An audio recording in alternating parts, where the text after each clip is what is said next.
Okay. Okay, so I think we're recording now, and this is where I am. This is now Tuesday, June 30th, 2020, and greetings from Tokyo.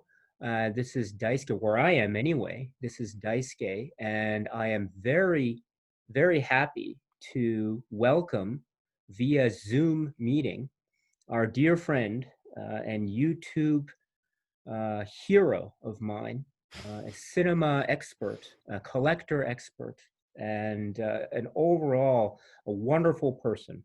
So this is Spencer, and you may know him, or no, you definitely know him from his great channel, which is a Damn Fool Idealistic Crusader on YouTube. It is a wonderful channel, and I am a huge fan of that channel and of Spencer's, and he is a great friend and a wonderful human being and so knowledgeable. And so it is with great pleasure and it is my honor today to welcome Spencer from Damn Fool Idealistic Crusader. So welcome, Spencer, my friend. It's nice to be able to talk to you face to face. Oh, it's great to be here. Glad to finally do the same. That was quite an intro. Wow.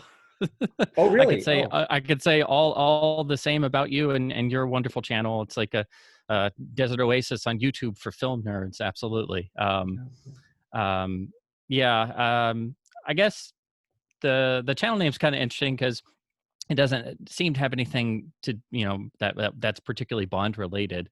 I was just always trying to come up with a different name, and that's a name I always wanted to use for a production company or something, but I didn't know if I could ever get the rights or clearance to use it. But um, since I was trying to find a better YouTube name, I'm like, you know what? I'm just going to use the name I've always wanted to use, and so I just kind of it's a channel that's primarily about film and motion pictures and collecting and motion picture history, but I'm also trying to expand it into just basically all forms of media. So I talk about books and book collecting and trying to get some music discussion in there as well. So it's basically a media channel, but with a film or film history focus. Of course, there will be a lot of Star Wars discussion that comes into it, which has happened a lot on the live streams. And Bond creeps into my life everywhere, so it's just always there. Um, yeah, most people think I'm completely obsessed with Star Wars, which of course I am, but it's definitely a close second because if my life has an obsession, it's James Bond. It's been that way ever since I can remember, and if I ever had a gateway to everything else in life, it's always connected to James Bond somewhere. James Bond is actually what got me into motion pictures, motion picture history, film topics. It was my great leaping off point because I wanted to know who made these films and then what else they did and then what other actors did and then what does the cinematographer do, what does the screenwriter do, and then just learning about the process. But it started all through the lens of Bond and the film series. And then, of course, getting into the novels and realizing that it's a totally different experience when you read Fleming for the first time, and it's not like what you get in the films. Although there are great moments from the films that tie into the books, it's definitely a different experience that the vast majority of people just don't have any idea about or they've never read them. So that just continued my journey in Bond, and then getting to all the continuation novels, the influences on Fleming, his contemporaries, or especially like getting into Le Carre, who kind of has the polar opposite view of Fleming in terms of his outlook on writing spy fiction, so on and so forth. So basically, it's just an all-encompassing thing that I don't know if there's an hour a day that goes by that I don't have something Bond related that flies through my head, whether it's like, oh, that's like in such and such, or I quote a line, or a specific music cue comes up in my head, or something. It's even to this day, if I walk down a dark hallway at night, I have trouble not thinking of the hallways of Shrublands and Thunderball. And walking down and expecting there to be some guys carrying a body on a gurney and trying to hide it somewhere. Um, Same thing if there's a, you know, if there's a switch on a wall, I try to hit it with my elbow because that's what Connery does at the fire alarm switch. I've been trying to like practice that since I was like 5 or 6 years old because it's like that is so cool. Like every little thing is just like, I wish I could do that. I wish I would have thought of that, you know? So the real world applications are interesting, but they don't always work. You're never as cool. that's, that's what I've always found out. Oh, that's great. I love those details that you provided about the hallways. I had something similar every time I go down a flight of steps, maybe in a Hmm. train station or something like that. I always think about how Sean Connery walked down the steps in You Only Live Twice, how he didn't go straight. He went a little bit sideways. And as he's Yeah. chasing, I think it was Aki, before he met Tiger. So, Yeah, right uh, before the trapdoor in the floor.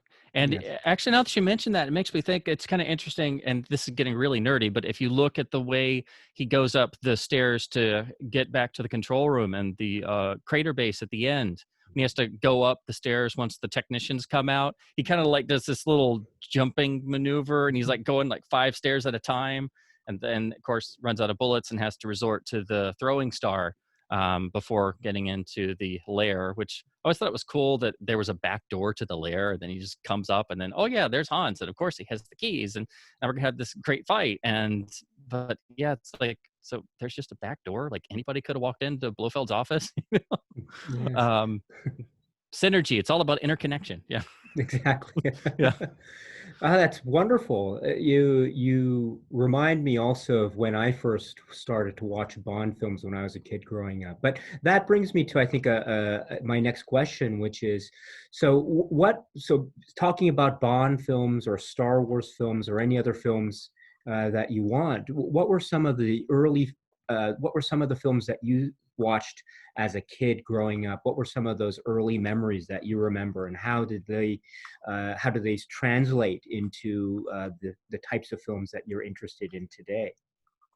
Well, I guess I'm lucky in a way that I have such a specific example that kind of did everything. Like I was into certain things as a kid, you know, that, you know, of course, kids will gravitate towards material specifically designed for children or what's around at the time, and you retain some nostalgic memories for it and stuff. Um, but I didn't really latch on to things until it was roughly probably about the same time that because there was the incredible Batman the Animated Series that had started in 92, 93. And that kicked off the whole DC animated universe and all of the world of Bruce Timm and company doing just a wonderful job at bringing the whole realm of the Dark Knight to vivid visual action right in front of you. So I was very fortunate that my first real experience with Batman was um, the animated series. So that gave me more of an idea of both the lighter and darker sides of Batman. So that was there. And then, of course, Mask of the Phantasm, which I saw theatrically, actually. I was very young, but I just have like vague memories. I know I did see it. So, and that played in theaters for like maybe a week or two before it got pulled. So there was that. Um, and that turned me on to Batman. And then, of course, that was one of the few times they did a rerunning of the Batman '66 series. So I also encountered that when I was growing up. So I got uh, a dose of the satirical side, and I was like, wow, this is really different, but I like it. It's still Batman, you know. Um, but the one specific example, what really did for me is one particular film, and it was the first film I ever actually chose to rent in a video store, and I was taken in and allowed to choose anything I wanted, and I was just kind of roaming around, and I guess I was probably, I know this sounds quite young, but I was probably about 4 years old. It's the first VHS tape, of course, that I can specifically remember renting, and they had a section of Bond tapes They had a whole specific James Bond section, which of course video stores used to do this, where they would have, you know, various big name actors, or at the time it would have been the Stallone shelf, or they would have had a small Hitchcock section, and then they would have had the classic section. But of course, most everything was new releases at the time. But they had a James Bond section, and I think it was all of the CBS Fox VHS tape releases, the early ones that had poster art, which I now have a couple of those. I'd like to get the rest of them, but they just look so interesting. And I think it was because they did have the original poster art on there, and I felt like I just gravitated towards them. And there was one in particular, and I just picked it up, and that was it. That was the one I was taking home, and I went home and watched it, and my mind was blown. And I think I broke the store record in renting that same tape so many times. And then when I got my own, I wore through a copy and had to get another copy. That was Live and Let Die. Live and Let Die is the film that got everything started for me. It's my favorite film of all time. It's the film I've seen more than any other film. That's what got me into Bond. That's what got me into motion pictures. I wanted to see what other films I could find that Roger Moore was in. I didn't even know there were other Bond films, you know, outside of the handful that were at the video store. And so I went back, and I think the next one that I rented was A View to a Kill. So I didn't see them in order at all. It was just, so I saw the first Roger Moore, and then I saw the last Roger Moore film. And then I asked for Bond tapes for Christmas that year, and I wanted to get Live and Let Die to not have to rent it again. And but instead, I got The Man with the Golden Gun, and I was like, "What is this? There's another one? You mean there's more? What?" Um, and I watched it, and it was good that I saw that one early on, because it was so stylistically similar to Live and Let Die, in that it was the third and final film written by Tom Mankiewicz. It was done back to back with Live and Let Die, and it was the last film that was under the partnership of Broccoli and Saltzman. So in a lot of different ways, it's the last, technically the last film of that original partnership, even though they had broken up so much so that they were alternating which films they would produce at that time. And then after that, it just became a matter of I had to see all of them. And what was great is that was when all the press stuff about Goldeneye was getting revved up, because there had been the 6-year gap.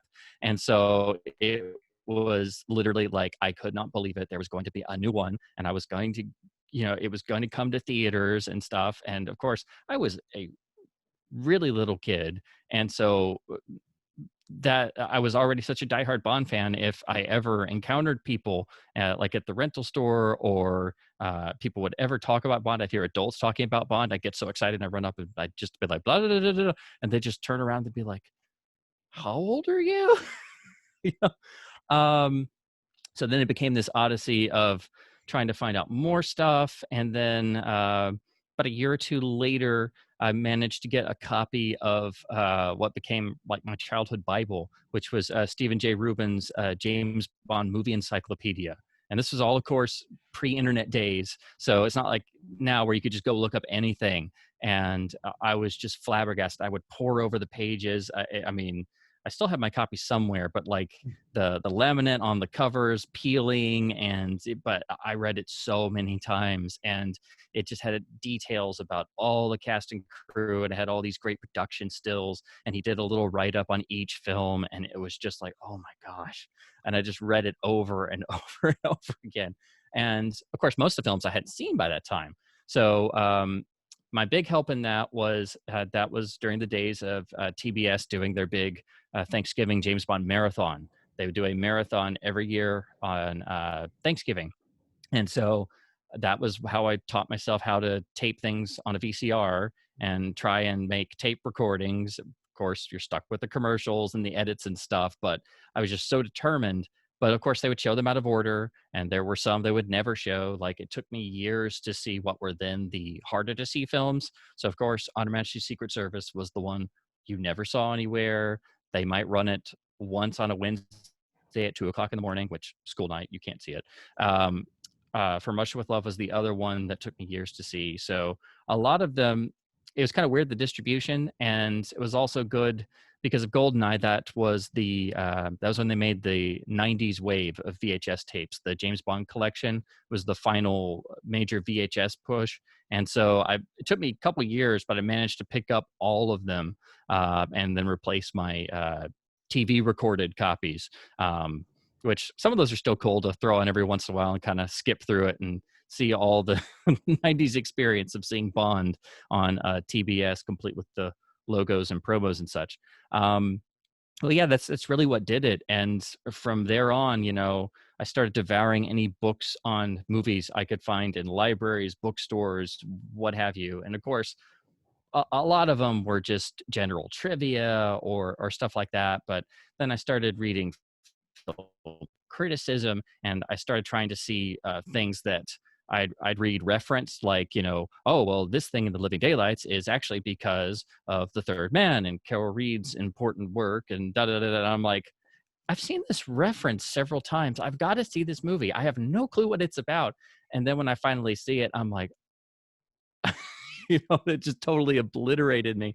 And then that leads to other things, and then you encounter Orson Welles, and then you have to follow his entire career because he's so amazing, and then you want to see more things with Joseph Cotten, and then you read about the Hitchcock influence on Bond and how important that was.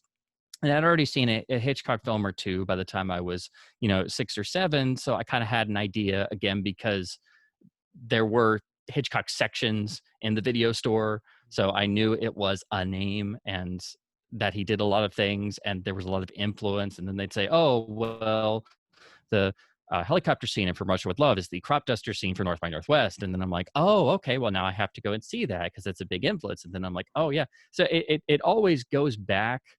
There's always some connection I can draw to Bond somewhere.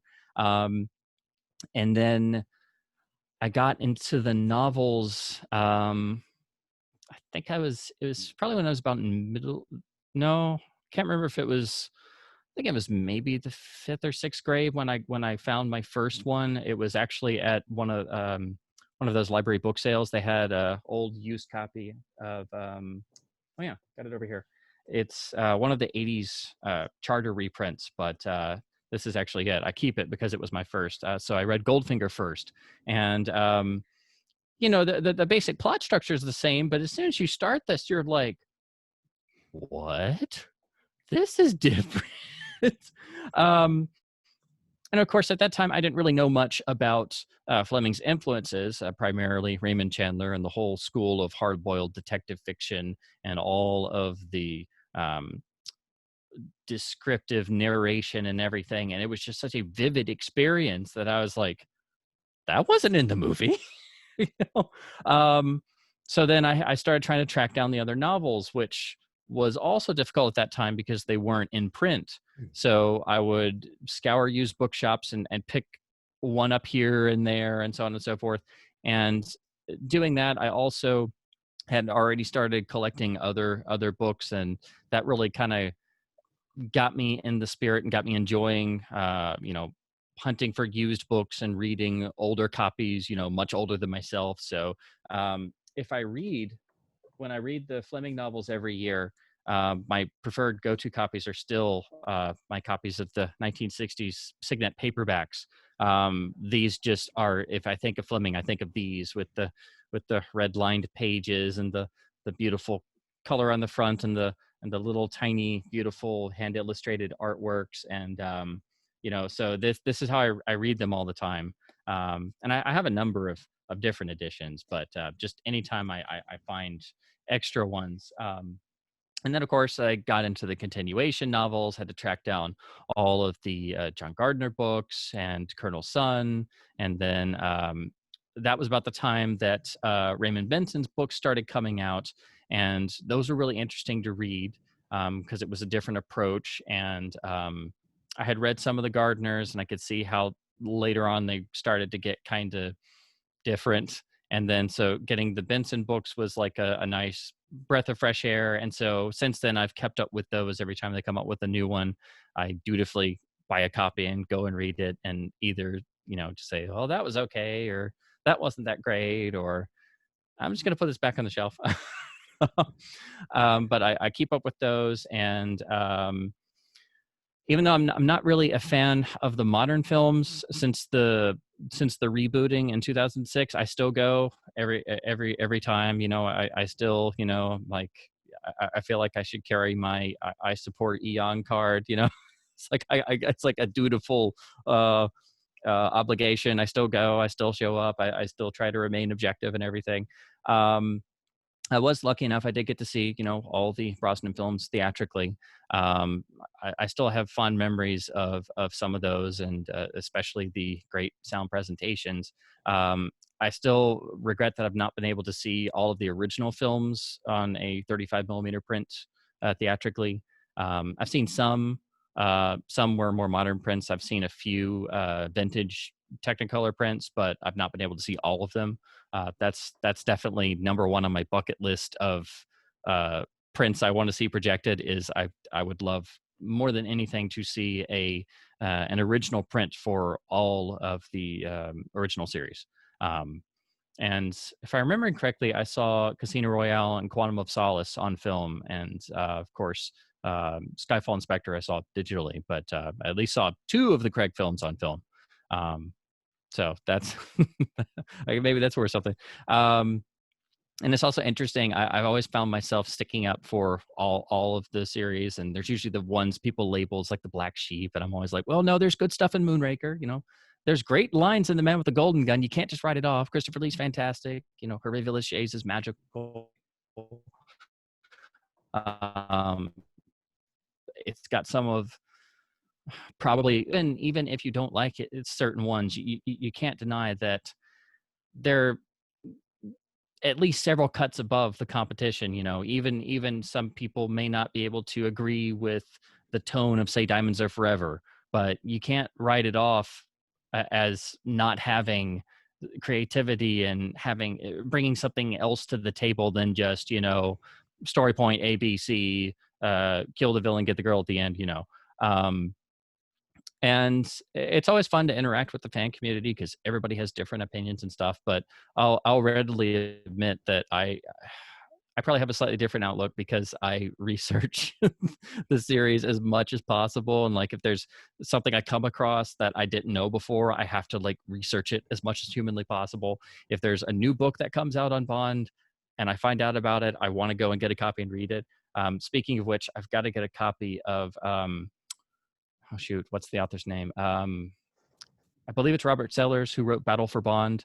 His new book is about the partnership between Cubby Broccoli and Harry Saltzman, and I'm dying to read it because that's a detail that gets mentioned, but nobody really gets into it all that much. And especially the breakup and Harry Saltzman doing, you know, 500 other different things.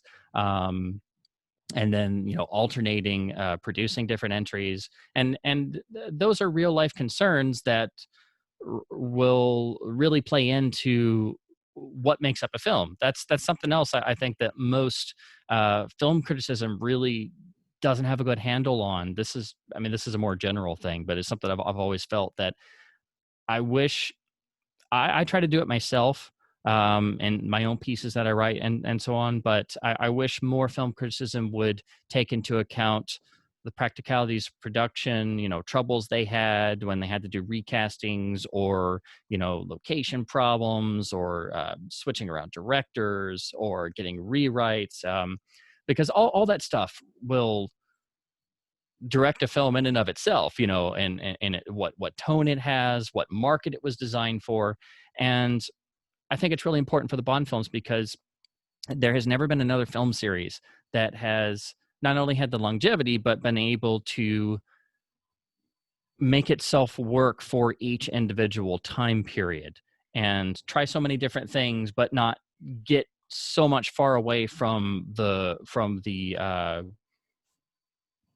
core that attracted everybody else in the first place. And, you know, you can come in from all different types of places because, you know, we weren't all there in 1962 for Dr. No.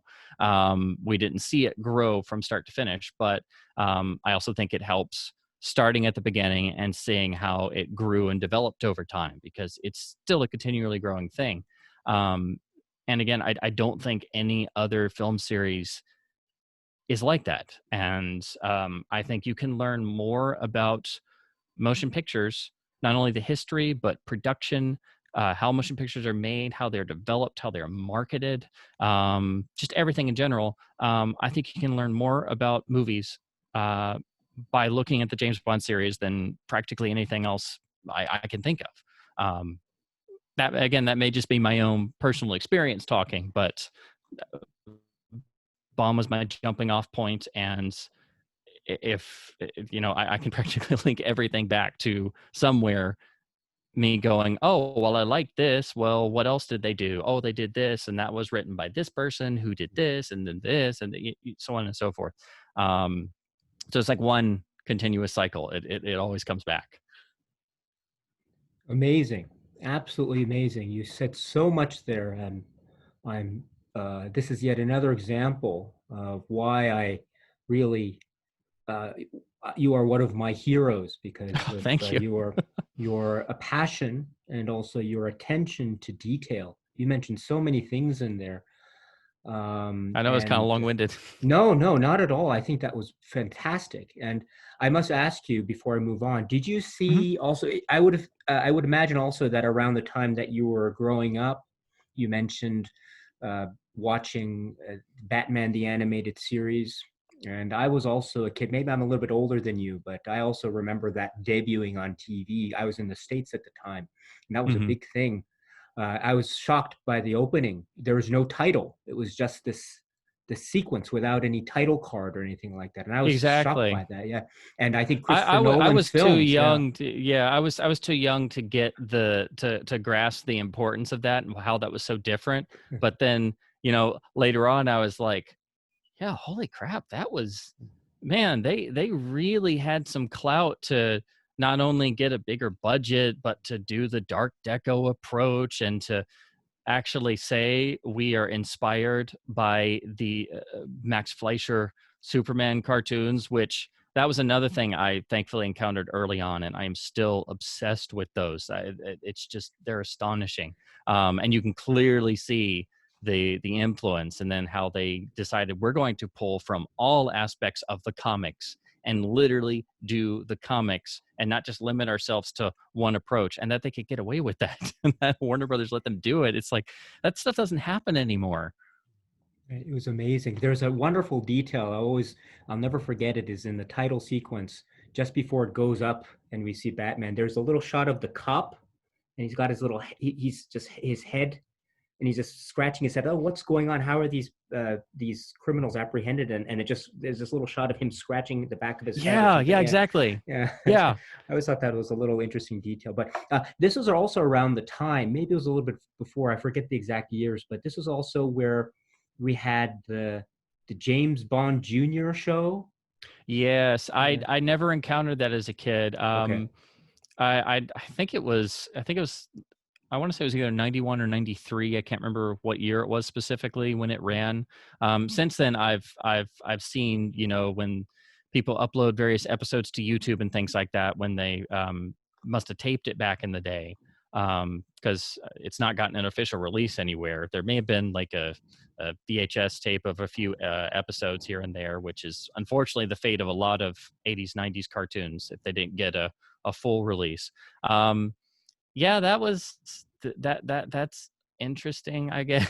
Mm. So, not really accurate to the source or anything, but at least I guess it kept the name alive in people's minds during that 6-year gap. Because you know, of course, and it's kind of interesting because when I was growing up, you know, there was no Bond, there was no Star Wars, and both of them, you know, are my two of my great passions, and I kind of discovered them for myself. I didn't, they weren't, you know, out there.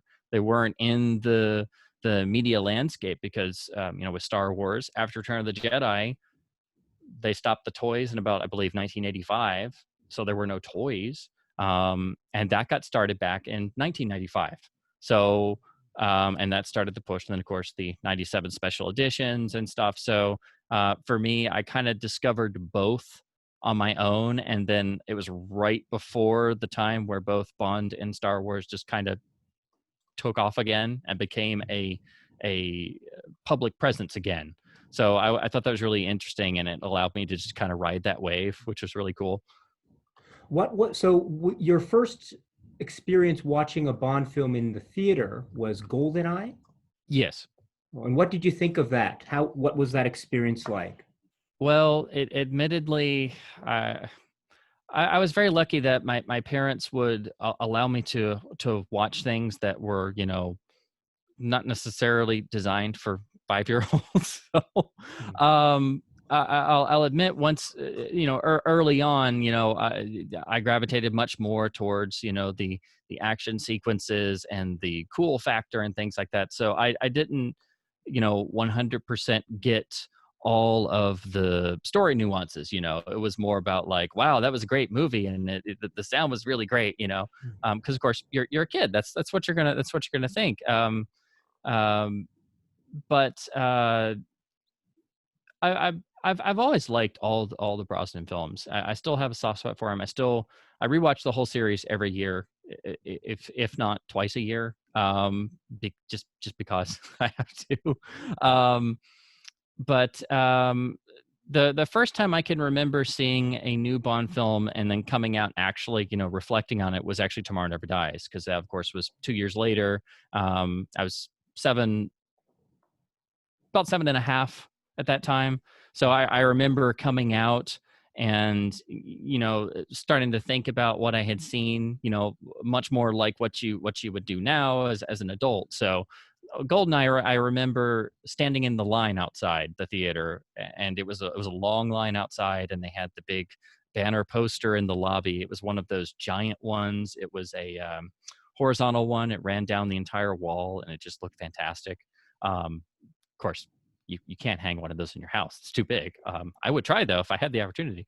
So I remember that, and I remember really enjoying it, but I don't remember specifically studying the nuances and the storyline of Goldeneye until I got my own VHS copy and, you know, started watching it over and over and over again at home. But yeah, Tomorrow Never Dies was the first one I remember coming out of and trying to process what I had seen, you know, and going and realizing that, you know, it felt a bit different from Goldeneye. There were a lot of big action sequences, and, you know, it had a different flavor, basically.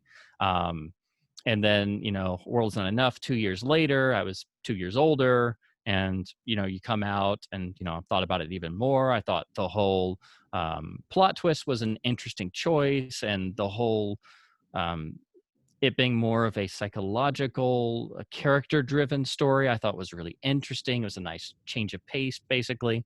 Um, and then Die Another Day. I don't know if I saw Goldeneye and Tomorrow Never Dies right when they opened. I know I saw World Is Not Enough opening night, and then Die Another Day I saw. I think it was either the first night or the second night. I can't remember which, but I saw it. I definitely saw it opening week, and if I could, I would go see them multiple times. So I know I saw Die Another Day several times theatrically. I think I saw World's Not Enough twice in the theater, but I know I saw Die Another Day at least 3 or 4 times. Um, but of course, I was a bit older, and again, I could kind of dig into stuff more. And then, of course, this was actually the one of the first DVDs I ever bought was the Die Another Day 2-disc special edition, and dug into all the extras and the commentaries, and you know, watched this a million times because at this point I had like maybe 3 DVDs. So it was like my sisters would want to watch a movie, and I'm like, "You want to watch Die Another Day? Okay, we've already seen it 12 times. Oh well, you know." So it's literally, we didn't have a DVD player at that point. We just had one in our family computer. So we'd all huddle around, and I'd put this in the DVD-ROM drive, just over a little 4:3 monitor, and just watch Die Another Day on this tiny computer monitor. But yeah, just it's like with anything over time. You know, I just started digging into stuff more, and then just kind of chewing over.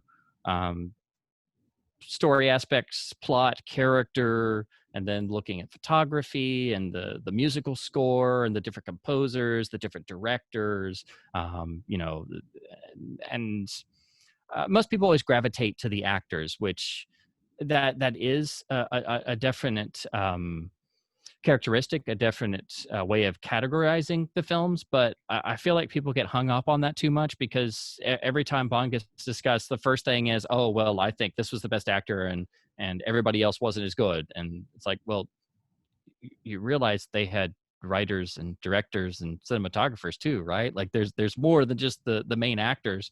Oh, well, yeah, I you know, da da da da da. I like Sean Connery best, blah blah blah. I'm like, well, everyone in the films is different, you know. They each have a slightly different flavor. That's why there's a series, you know, like, and it's even that way in most serious film criticism. Like if you look, especially at like the vintage reviews, even the Siskel and Ebert reviews, you know, they're much more about, you know, is it a good or bad Bond picture? And you know, Sean Connery was great. Roger Moore's too light. Timothy Dalton is too serious. He doesn't have any of the humor. And I'm like, well, yeah, he does. It's more like the novels, but the movie's great. Like, can we talk? Oh, okay. So I do think that's the most common thing people look at is the different actors and how they portray the character differently. But it's very very easy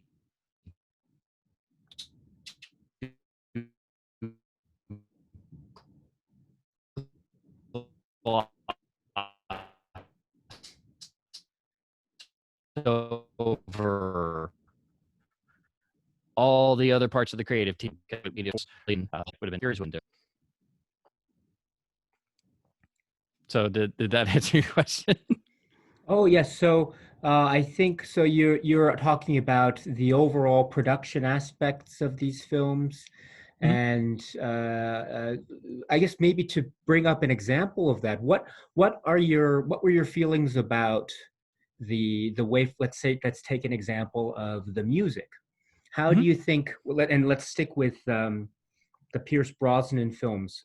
You mentioned GoldenEye, which is the first theatrical experience you had. And obviously, as you know, and as many other people know, I think one of the things that was new and different was the music. Mhm. And of course, the theme song is always different from film to film. And we all know this, but I'm talking about the score, Yeah. which is, and then from there, with Tomorrow Never Dies, we have the introduction of David Arnold. Is that right? Mhm. Yes. And so Yep. David Arnold has a very interesting spin, which I think a lot of people might interpret to be borrowing elements, not all, but borrowing certain elements that made the earlier John Barry scores as memorable as they were. So, how? I'd love to get your reaction to let's say one component of the films. Let's take Pierce Brosnan films as an example. How do you think the music was used here, and what are some examples, sticking with music, of where you think it's been done really well in the films, in films past and also in present, and also where do you think that they might be there might be some room for improvement in your opinion? Oh, absolutely. Um, well, the scores are near and dear to my heart because they're, um, again, everything's Bond. Bond is always my jumping off point. So the scores are what got me into learning more about film music and becoming a soundtrack geek and learning, you know, more about the great composers and learning about, you know, how they score a film, how films are timed, how they have to trim to the final edit, and how pacing is very important. How you know, all the little rules of film scoring, which, you know, in the modern era, it's totally different. And I know I'm not alone in feeling that a lot of the magic and the artistry of film scoring has really just kind of, you know, it really just kind of evaporated or been, you know, shuttled aside. It's much more about just wallpapering everything with just background music, and then having to just carry everything going on, or just being like sonic wallpaper as a background. Because, you know, it's just as important. Silence is just as important as as music, and the great composers know that when a scene doesn't need music, and silence can be just as dramatic as a really, you know, hard musical sting. um, and I think because he did 11 scores, I mean, you'll never be able to get away from John Barry's identification with the series, and he's my favorite composer. You know, I no doubt about it. Um, and even though he's so associated with the series, I do think he's not as, you know, well regarded in the film score community as, say, you know, John Williams, or you know, the greats like Bernard Herrmann, or you know, even though he's right there in the pantheon with them. But Bond really was his signature, and I think that got more of his style and more of his outlook on life. And it changed over time as he grew over time. If you look at the early scores, they're much more of a harder jazz background. They have a wit and a darkness to them. And then eventually he transitioned to more of a string style, which kind of starts a Man with the Golden Gun and then comes to full fruition by Moonraker. So if you listen to, say, Octopussy score compared to Goldfinger score, it's like, well, I can hear thematically it sounds like the same person, but everything else is like totally different.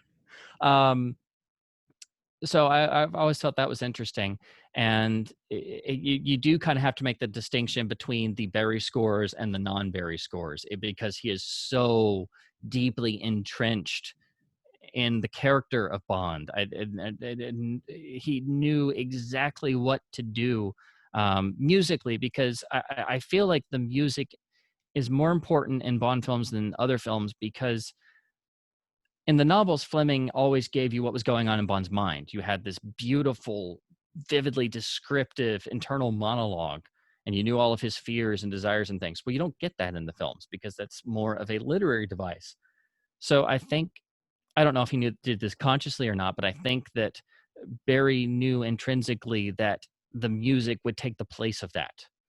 That would take the place of that internal monologue. So in a lot of ways, the music becomes a representation of Bond as a character. So, and it's not just the theme, it's right down to the way the actor will move, and Barry kind of reflects the different tones of the various films. Like if you look at, say, his Diamonds Are Forever score, it's a brilliant score, a brilliant piece of work, but it's got a completely different tone because he picked up on that the film was sly, that it was tongue so firmly in cheek that it like teeters on this balance of overdoing it. So if you look at particular, like the action cues are still great, like the elevator fight is wonderfully dramatic. But then he did all the background music for the Vegas scenes, and it's like this perfect mix of like slightly sleazy, slightly laid back, and it's like, yeah, this is fantastic. I totally feel like I'm in 1971 in Las Vegas. Or if you look at the cue, when Bond approaches the clifftop house right before he meets Bambi and Thumper, it's the Bond theme, but it's played so slow and so somber. And Connery walks in, and he is the coolest badass ever on the planet with that music going, and he's just opening a door. And of course, it distracts from the fact that he's wearing a pink tie, which is like, why? So it's just one of those I always laugh about, because it's like, probably a bad idea, but okay. Um, but yeah, and it just, it perfectly matches the way he's moving at that point. And of course, Barry picked up on when George Lazenby came in, that he knew he had to provide a vivid score for On Her Majesty's Secret Service. He had to bring all the energy because, you know, everybody was wondering, could George carry the movie, and will people actually come in? So it's like, I have to step the music up. So basically, everybody that comes in afterwards, you know, if they're actually thinking about it, they have to use the John Barry playbook. You know, television shows have a show Bible for everybody that comes in and writes and directs and stuff to have something to refer to. Well, musically, it's the John Barry Bible. So again, I think you have to separate the John Barry scores from the non-Barry scores. Then if you're looking at the non-Barry scores, just very quickly going chronologically, so a lot of people write off Dr. No, the Monty Norman score. because it doesn't have any of the iconography that came on From Russia with Love when Barry came in. And you have all the calypso numbers and things, and it feels super dated musically. But I have to say, I find it really works. It fits the film because there's lots of little things in Dr. No that's not, you can see the rough edges, and you can see this was the first time, and they didn't intend to be a long running series. So Dr. No is fascinating because of all those little things that you didn't have all the official iconography yet. You had pieces of it, you had the beginnings of it. And so I think Norman's score works. Unfortunately, it's never been released in the film version. It's one of the few scores that has no release. The album is just calypso numbers and things. And then, of course, the issue of him writing the theme but it not working, and then John Barry being brought in at the last minute. He did all the orchestrations and the recording and basically put all the life into it, but technically it's still Monty Norman's piece. So then for the rest of his life, John Barry had to live with the fact that it was credited to Monty Norman. Then there was eventually a court case where, anyway, so Dr. No is kind of an outlier. Then let me make sure. Yeah, then you go up to Live and Let Die, which is George Martin. Which is George Martin, yes. And I wish he had done more film scoring. That of course, it's my favorite film of all time, so I'm biased. But that is just a stunningly powerful score. It's so vivid. It so fits the film and the locations. And I am just astounded at how well he picked up on how to score this type of film, how to score a film that had a heavier dose of action and did not have, the giant villain layers, and did not. It was a grittier, it was a more down to earth film. And I know a lot of people these days, that's one of the things they talk about when they're not as fond of Live and Let Die. So yeah, I think George Martin did a phenomenal job. I wish he'd gotten to do more scores because it is a phenomenal score. I think it's the best non-Barry score. And of course, Barry comes back for The Man with the Golden Gun, and he only had like 2 weeks to record that. He was never a big fan of that of that score because he felt like he didn't have enough time. But I think it's a beautiful score, and again, it's showing that transition period when he started to rely more on using strings as opposed to brass and having that more jazzy sound, like his 60s period. Then Marvin Hamlish comes in on The Spy Who Loved Me, and it's a really great score. It definitely has elements that people will point out and go, "Oh, well, that's too disco." And then Bond 77 has the melody of a Bee Gees song. And I'm like, well, yeah, but it still works. It's great, but it's obviously more of the time period. But it's still a great score.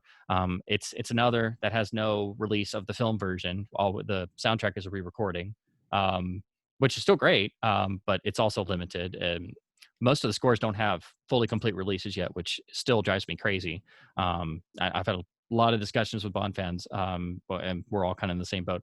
And then just skipping ahead to For Your Eyes Only, the Bill Conti score.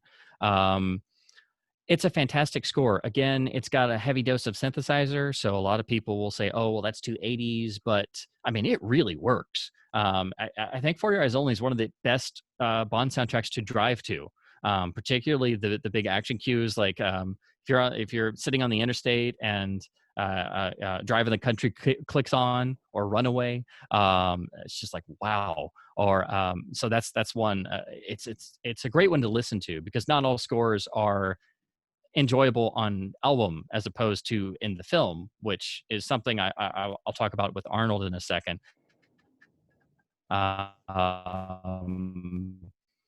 Some scores are great in the film and they work perfectly, but when you sit down and try and listen to them on album, it's not always as fun of an experience. You can notice a lot more of the, "Oh, well, I think that was a bit too far there," or well, I would have done that differently. That was okay. Once you take them out of context of the film, they can play a bit differently. So yeah, For Your Eyes Only is a really great score. Then skipping ahead to License to Kill, which is the Michael Kamen, or Kamen, I never know how to say that. Michael Kamen score. That's a really underrated score. A lot of people say, "Oh, well, it's too much like Die Hard or Lethal Weapon," or it's got some similarities to his score for Roadhouse. But I mean, he did a fantastic job in getting that. the flamenco guitar bits give it that sort of Mexican South American flavor. His when he brings in the Bond theme, he goes big and with a full orchestra, and you just don't get that kind of stuff anymore. Um, I think the action cues and License to Kill are just, oh, they're fantastic. Particularly the water skiing to the plane sequence and the whole tanker truck finale. And even the lighter moments are good. It's a good score, but you can definitely tell, it's the same guy who did Die Hard and Lethal Weapon, but it's still got the Bond flavor and the Bond identity. Then you get to Goldeneye. That's the one everybody likes to dump on. The Eric Serra or Serra, again, not sure of the pronunciation. The Eric Serra score, which the producers knew they were going to get something different because they went and they were like, well, we like the score he did for Leon the Professional. We'd like to get this guy.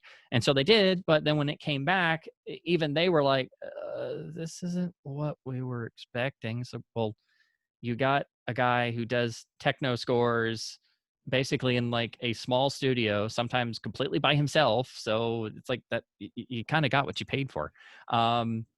And I know there in the editing process, they played around with the levels, and then of course they brought in oh gosh, I'm blanking on his name. I believe it was John Altman who did the specific piece for the tank chase, which they replaced Sarah's music, which is on the soundtrack called A Pleasant Drive in St. Petersburg.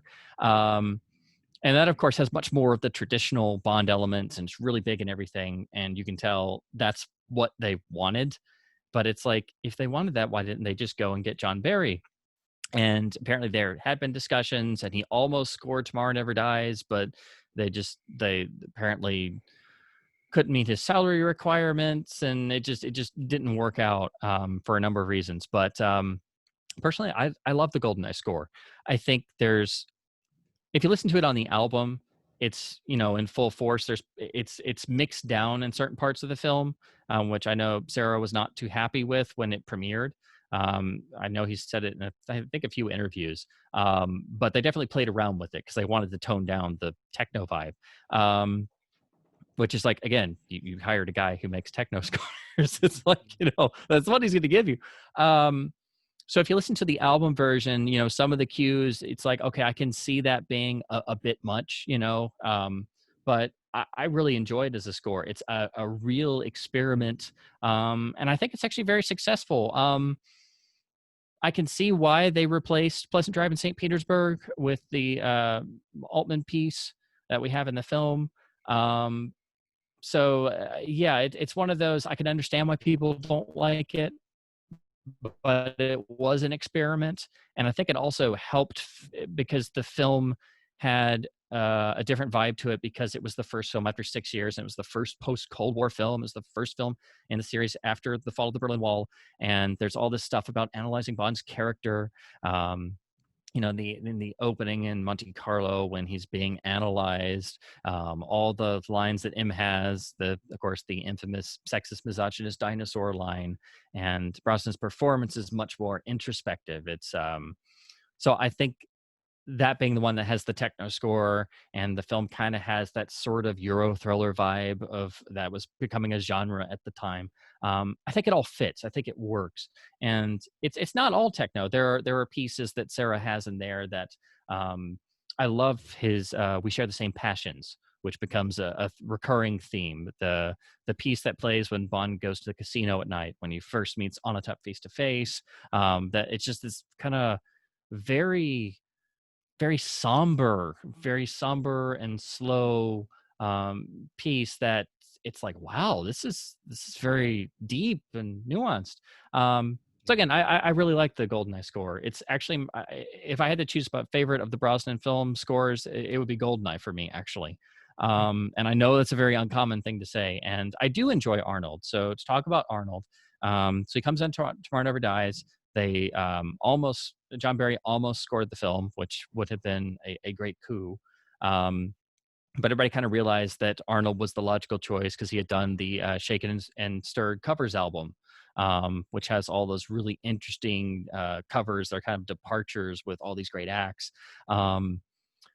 So And I know that on the interview on the reissue soundtrack, the one that's really hard to find, that has all the extra cues from the second half of the film, there's a little like 15-minute interview with Arnold and John Burlingame, where he talks about he had to score the film in pieces, because the production schedule was very rushed, and so he didn't have time to score it in sequence. Which, of course, that never helps, you know. Um, I think Tomorrow Never Dies is a very good score. I think it works perfectly in the film, but when you listen to it again on an album, you definitely notice the places where he borrows from John Barry, and the places where he's trying to so hard to do the John Barry sound again. It's like, okay, we get it. We know you can go do your own thing now. And again, that's totally fine. It's just something that always sticks out to me. Like, for example, the shot of the missile coming over the hills, sorry, the mountains in the pre-title sequence. There's a specific moment where he basically repeats the sort of, I don't know how to describe it, but the sort of,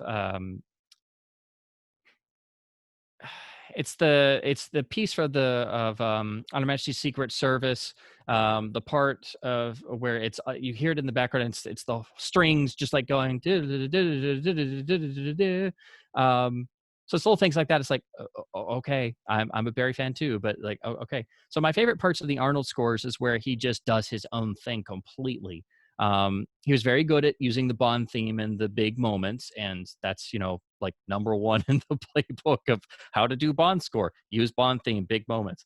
So my favorite pieces of the Tomorrow Never Dies score are, again, where he does his own thing. I love Hamburg Break-In, particularly the parts where Bond is searching Gupta's office. Just that little piece, and it goes super techno-y for a second. And you see Bond doing real spying, and, you know, he breaks into the safe, and he's looking around everywhere, and I'm like, this is okay. So stuff like that. And my favorite piece in the whole score is, besides that, is the beginning of the bike chase, when Bond and Wayland are handcuffed together and they're struggling and they're going back and forth, and there's this romantic banter going back and forth in this ludicrous situation. And when they're, you know, trying to both drive at the same time, and then and then when finally she just goes, "Who's driving?" And then right then Arnold puts in a perfect guitar line of the Bond theme right there, and has this sort of sardonic, where the audience and the composer are both laughing at the same moment. It's like that, just, it's that perfect grace note. So that's my favorite two moments of the score. Again, still a really good score. It works for the film. There's, you know, a lot more action sequences. But I think The World Is Not Enough is a more cohesive score. It's a score I find more appealing because Arnold does more of his own thing. Some people find it's too techno heavy. I enjoy that it's like he's finding his footing more musically. And again, you have all of the it's a more character focused film, so he's able to do a theme for Electra. There's you know, bits for Renard, a bit for Bond's relationships, and then of course the action cues are really great. So again, I think that he was able to find more of a footing. And then Die Another Day as a score doesn't get talked about very much. You know, I think there are moments where the techno usage is, you know, maybe it's a bit much, but it works, particularly in the action sequences like hovercraft chase, for example. And there are some great character pieces in there too. So I think Die Another Day is actually a pretty darn good score. Um, Again, I don't agree with everything that Arnold did, but I think they're really solid scores. I think they work perfectly for the films. Maybe not necessarily as enjoyable when you listen to them on album. And then, but then, you know, pretty much after that, he did Casino Royale, where it was kind of, again, an experiment and no usage of the Bond theme until the very end. And as a score, I've listened to it maybe once or twice, and I was like, yeah, I can see where they're trying to go with this, but I don't really enjoy this as a score. But then after that, I think the modern scores, they're just there. They don't do anything for me. And now with No Time to Die having Hans Zimmer, I'm like, I don't see this turning out well. again, I know it was a long-winded answer, but that's just basically kind of running through kind of how I feel about the Barry scores and the non-Barry scores and how they just kind of um, grow over time. I know a lot of people wonder if David Arnold can ever come back. I think it would be the easiest choice. He seems to still have a decent relationship with Eon. They let them do La La Land do the expanded releases of World's Not Enough, Die Another Day. Those beautiful 2 CD sets, which are essential if people haven't gotten them yet. Yeah. So that would be the most logical choice. I kind of thought they would have already have tried that, but I guess no one's discussed the possibility officially, but that's like the number one thing in fan circles. Everybody's like, well, can't we just get David Arnold back? Yeah, it would be something similar to the return of John Barry in a way, Yeah. in The Man with the Golden Gun, as you, I think, very rightly describe. That was a brilliant answer. You brought up so many things. Let me just really quickly just add. I too am a big fan of Diamonds Are Forever, and there's one particular moment in Diamonds Are Forever that I really love. It's the moment where Bond has passed out in the elevator, in Blofeld's Yes. elevator, and then it opens to, I think it's the If underground. at first you don't succeed. Exactly. Yes. Try again. Yes. If at first you don't succeed. Right. So the moment where the door opens and then we see Bond on the ground, passed out, and then the feet of Mr. Wint and Mr. Kidd appear in the Mm-hmm. foreground of the shot, and that very, it's simple, the Mr. Wint, Mr. Kidd theme, I suppose, the very sinister theme, and it goes into the high bit with the wood. I think it's a woodwind instrument, but Yeah. before that, it has it lays the foundation with the low keys. I always found that moment to be so chilling and Yeah, so and then perfect. going Yeah, out in the tunnel, you don't know what they're yeah, doing. And so yeah. the music continues as this element of mystery. And then, you know, Yes. click this, and then all of a sudden it cuts to outside and just the whole mountaintop lifts up, and you're like, wow, this is, whoa, okay. So And this is, yeah, I love that moment where there's so much time given to the clicking of the button, right? They look, and right, I love that. And then there's a sequence with the whole and then the crash of the music emerges when we find out that this is like some kind of pipeline of some sort that's yes. being set into the ground. So it's this huge, terrible situation. But then Bond seems to get out of the situation as best Yeah. he can, and that just ends that sequence with this huge flash of music returning back to Las Vegas, right? Yeah, and it's a hard cut. It's just, Yes. oh gosh, I'm having to fight the urge to quote endlessly. One of us smells like a Touch handkerchief. Boy, oh boy, Right. afraid it's me. I was just out walking my Of my rat and rat. seemed to have lost my way.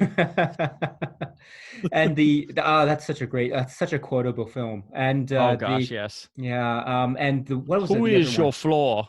And what was that? What does he say when he's about to the astronaut in that? Stop him, Harry. Is that right? And he goes like the guy's trying to stop him. Yeah, Yeah, yeah, yeah, yeah, yeah. with the It's fake like, gravity. Yeah, yeah. what is this, amateur night? Yeah. Get away from Uh, that machine.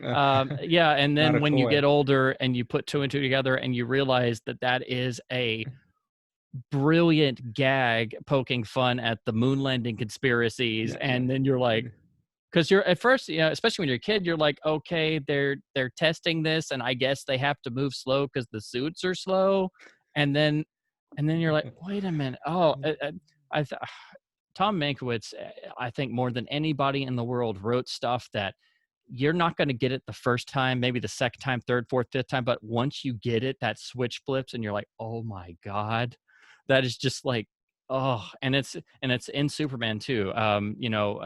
All his stuff. And when I realized, Live and Let Die was the film that he wrote solo. That's the one of his 3 Bonds that he wrote single-handedly.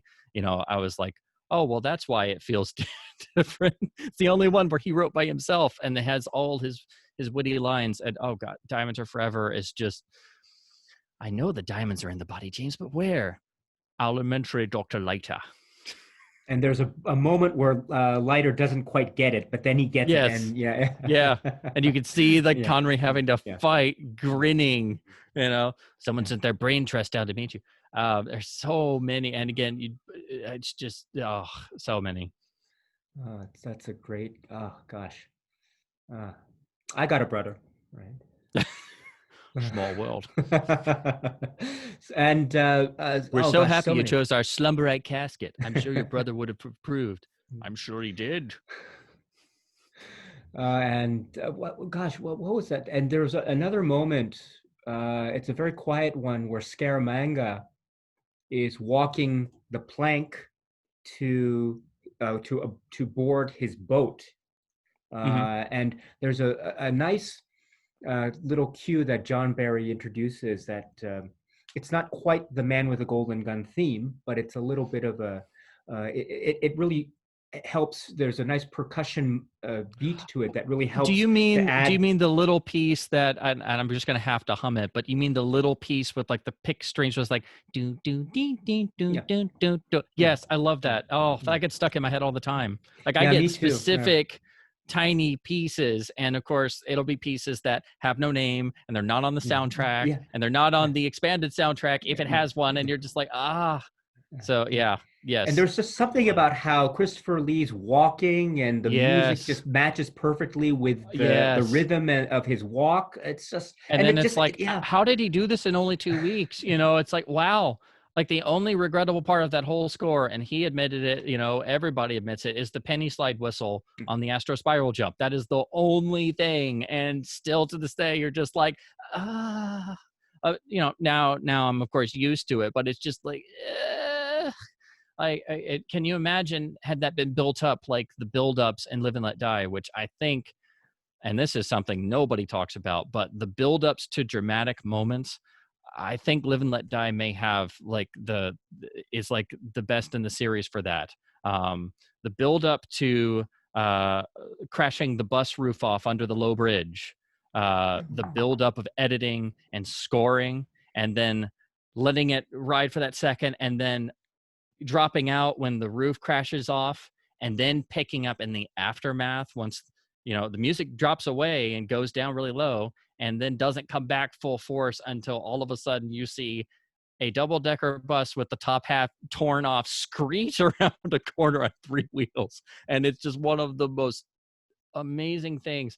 And then of course the crocodile farm, the buildup in the crocodile farm, that snake pit scenario, the buildup in the editing, the false trails. Oh, I can use the watch. Oh, he'll get out that way, and then the boat doesn't work, and this doesn't work, and then the music dropping out yes, completely, and then you hear nothing but then just like the actual throat growls of the crocs. It's just like, good grief. And then the music does not come back in until after the jump has been made and everything. But of course, you listen to the soundtrack album, there is music there. That's a beautiful example of music editing. So I always imagine, how would the Astro Spiral jump work if you could somehow take out the penny slide whistle?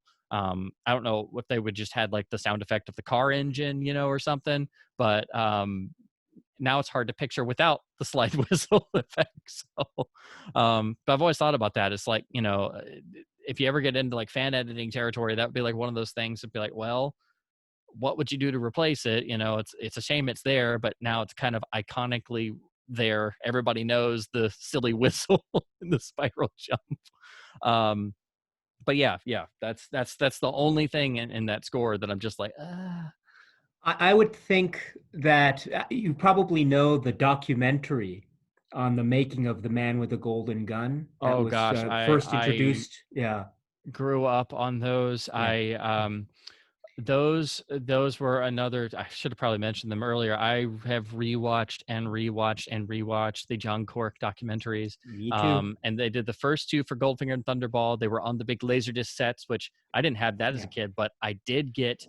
They made I think it was a mail away, or it was packaged in some box sets, but it was a VHS tape version that put Mm. the Goldfinger and Thunderball Laserdisc documentaries on there on a single tape.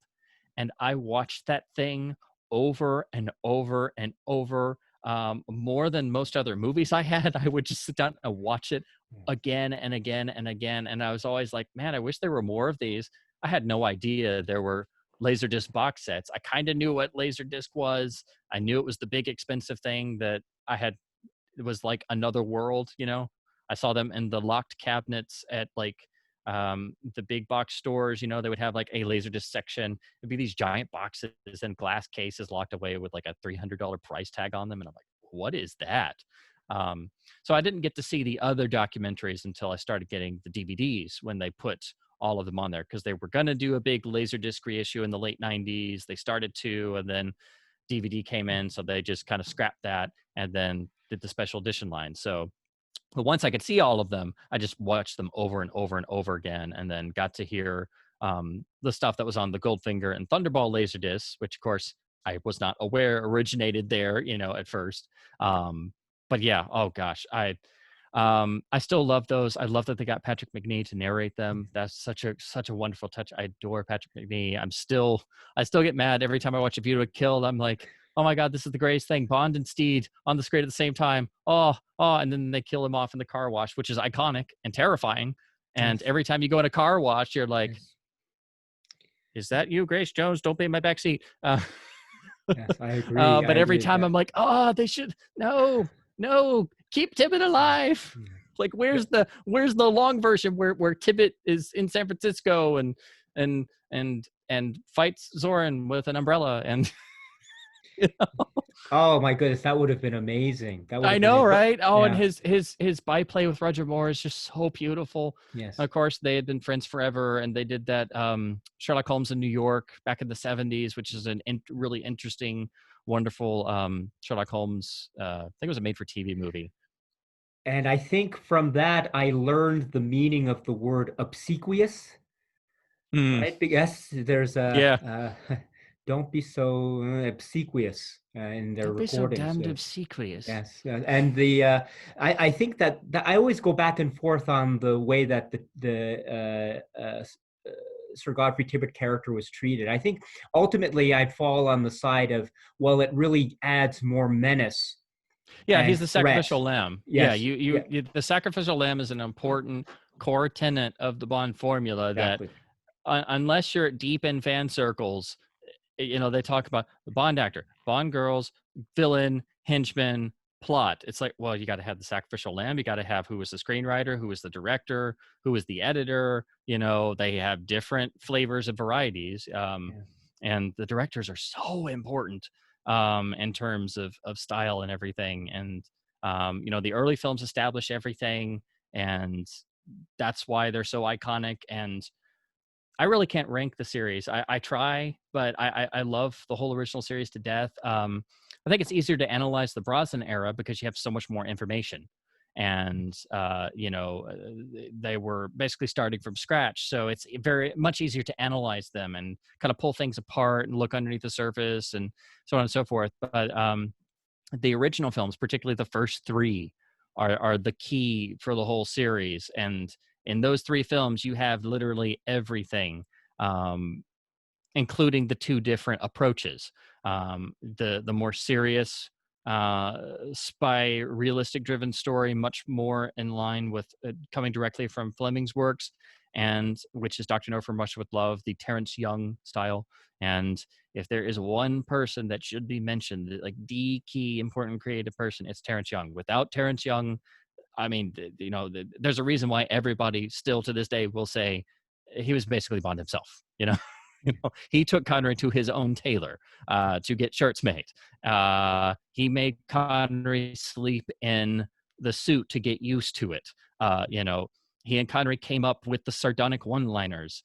He brought in that edge, that element of danger, that witticism, that drive that's in the first two films, Dr. No for Much with Love. And then Guy Hamilton comes in on Goldfinger, and you've also got some different screenwriters in there, particularly Paul Dane, who gives it a completely different touch. But Guy Hamilton coming in, he didn't have the same approach that Terrence Young did, and Goldfinger becomes the super huge worldwide phenomenon. But of course, Dr. No for Much with Love built up the success to that. So I've always wondered if Terrence Young had stayed on for Goldfinger, which he almost did.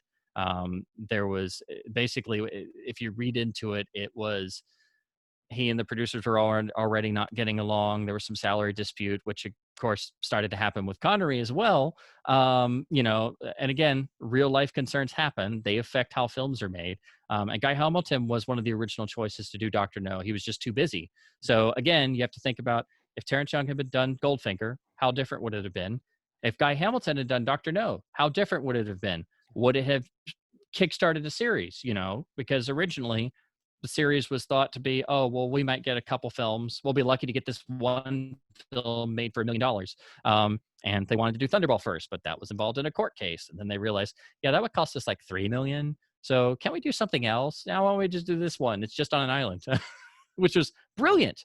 But they didn't even think about it at first. They're like, we want to do Thunderball. And it's like, you want to do this big worldwide world domination story, and you only have $1 million in the 60s? Okay. What do you So think? What do you think would have happened if On Her Majesty's Secret Service had followed Goldfinger? yeah, as originally intended. You know, I've thought about it for a while. You know, you always want to say, man, you know, it would have been great to have Connery in OHMSS and had the story with the most dramatic meat to it, you know. And Connery is such an underrated actor. And, you know, people find his Bond iconic, but they don't take it seriously as a performance. They don't take any of the Bond actors seriously as performers. They might say, oh, yeah, Connery won his Oscar for The Untouchables, and he's great in The Last Crusade, and he's great in this. But they don't take the Bond performances seriously, which I think it does them a great disservice. It's not that I don't think Connery couldn't have done a great job. I just have a hard time picturing him in OHMSS. I don't know why. I just always have. I think had it followed Goldfinger, I don't know if it would have been as 100% Fleming devoted in terms of adaptation. I think OHMSS was lucky that it was made and released in the late 60s once the new Hollywood movement had started coming in, and the fact that it came out in 1969 and the whole counterculture had exploded. You know, it doesn't get listed with all the others because it's a British film and it's a James Bond film, and most film critics don't think James Bond films are important, which is insane. But I think OHMSS actually slots right in there with all-time great, groundbreaking classics like The Wild Bunch. I think OHMSS is one of the key films of 1969 because it's not a commercial film. I mean, it is. It's brilliantly made, but it takes tons of risks. It's got a longer runtime. It is not afraid to adapt the novel. You know, and of course, you know, if I've thought about it for a long time, but I really think Richard Maybaum outdid himself adapting OHMSS. I think that's his best piece of writing for the series in terms of adapting Fleming. I think some of the tweaks he made in terms of pacing and plotting and kind of shuffling some things around and making some tweaks to Fleming's plot, I think was his best work for the series. Like, you know, when you read the novel, there's all these little extra bits. Once Bond breaks out of Piz Gloria, he goes back to London. And then there's the whole long chapter having to explain with the Department of Agriculture what Blofeld's plot actually means, and literally like all this stuff, which is fascinating. But that takes up a good chunk of the novel and it throws off the pacing. And there's a lot of little things like that when you really study how they adapted a Fleming, and how that Maybaum, most of all, was able to get that into a film narrative. So I think OHMSS came along at the right time. I think had it followed Goldfinger, I don't know if, because Goldfinger was so big, I think what was great about Thunderball, they knew they had to do something big that everybody would go to because they wanted more of what they got on Goldfinger. And I think OHMSS in and of itself is too much of a downer. And that's why it was perceived as being a financial failure in 1969 when it really wasn't. And they didn't take it, you know, all the number crunchers didn't take into account, you know, the spy craze had peaked and burst. You Only Live Twice already had not been as successful as Thunderball. Still wildly successful, but not what they wanted. Then OHMSS was less. You didn't have Connery. Yes. What and does they Michael finally T. let. Wilson say in the documentary? He says it was one of the films that took a long time to earn its money back, Yes. right? Yes. Yeah. Well, actually, it's not even that. It actually was still one of the, I think it's in like the top 20 most successful films of That's correct. '69. Yeah, I Yeah, think so. Yeah. it didn't do badly at No, all. it didn't. It was a But it success. didn't Yes. do Goldfinger Thunderball Yeah. numbers. But honestly, even if Connery had been there, the whole public perception has started to shift away, and there have been so many spy imitators and things in that interim, and the whole spy craze had peaked already. And people were wanting to do new things and break new ground, which OHMSS does. But and the biggest thing is they finally let Peter Hunt direct. They finally let him direct. They were supposed to let him do what would have been You Only Live Twice, and then they're like, no. Then he left, and then he came back and took over the editing. And then they finally let him do it, and he basically was like, I need to get back to what Terrence started. We're going to throw out all the gadgets. We're literally going to do the books. We're going to make it vivid and important and make him a real human being. But audiences at the time, we're not really ready for that, and I think that's what caused the backlash. And it just gets attributed to the actor more than anything. I've always liked picturing the other actors doing it. Like I can see Connery doing it. I can see it being very good. I think it would have taken Terrence Young or Peter Hunt doing the more serious approach. And I think that would have worked with Connery, but by 1969, he was totally done. He was totally burned out. He wanted nothing more to do with Eon or anything. The bridges had been burned. And of course, Roger Moore nearly did it, but of course was unavailable.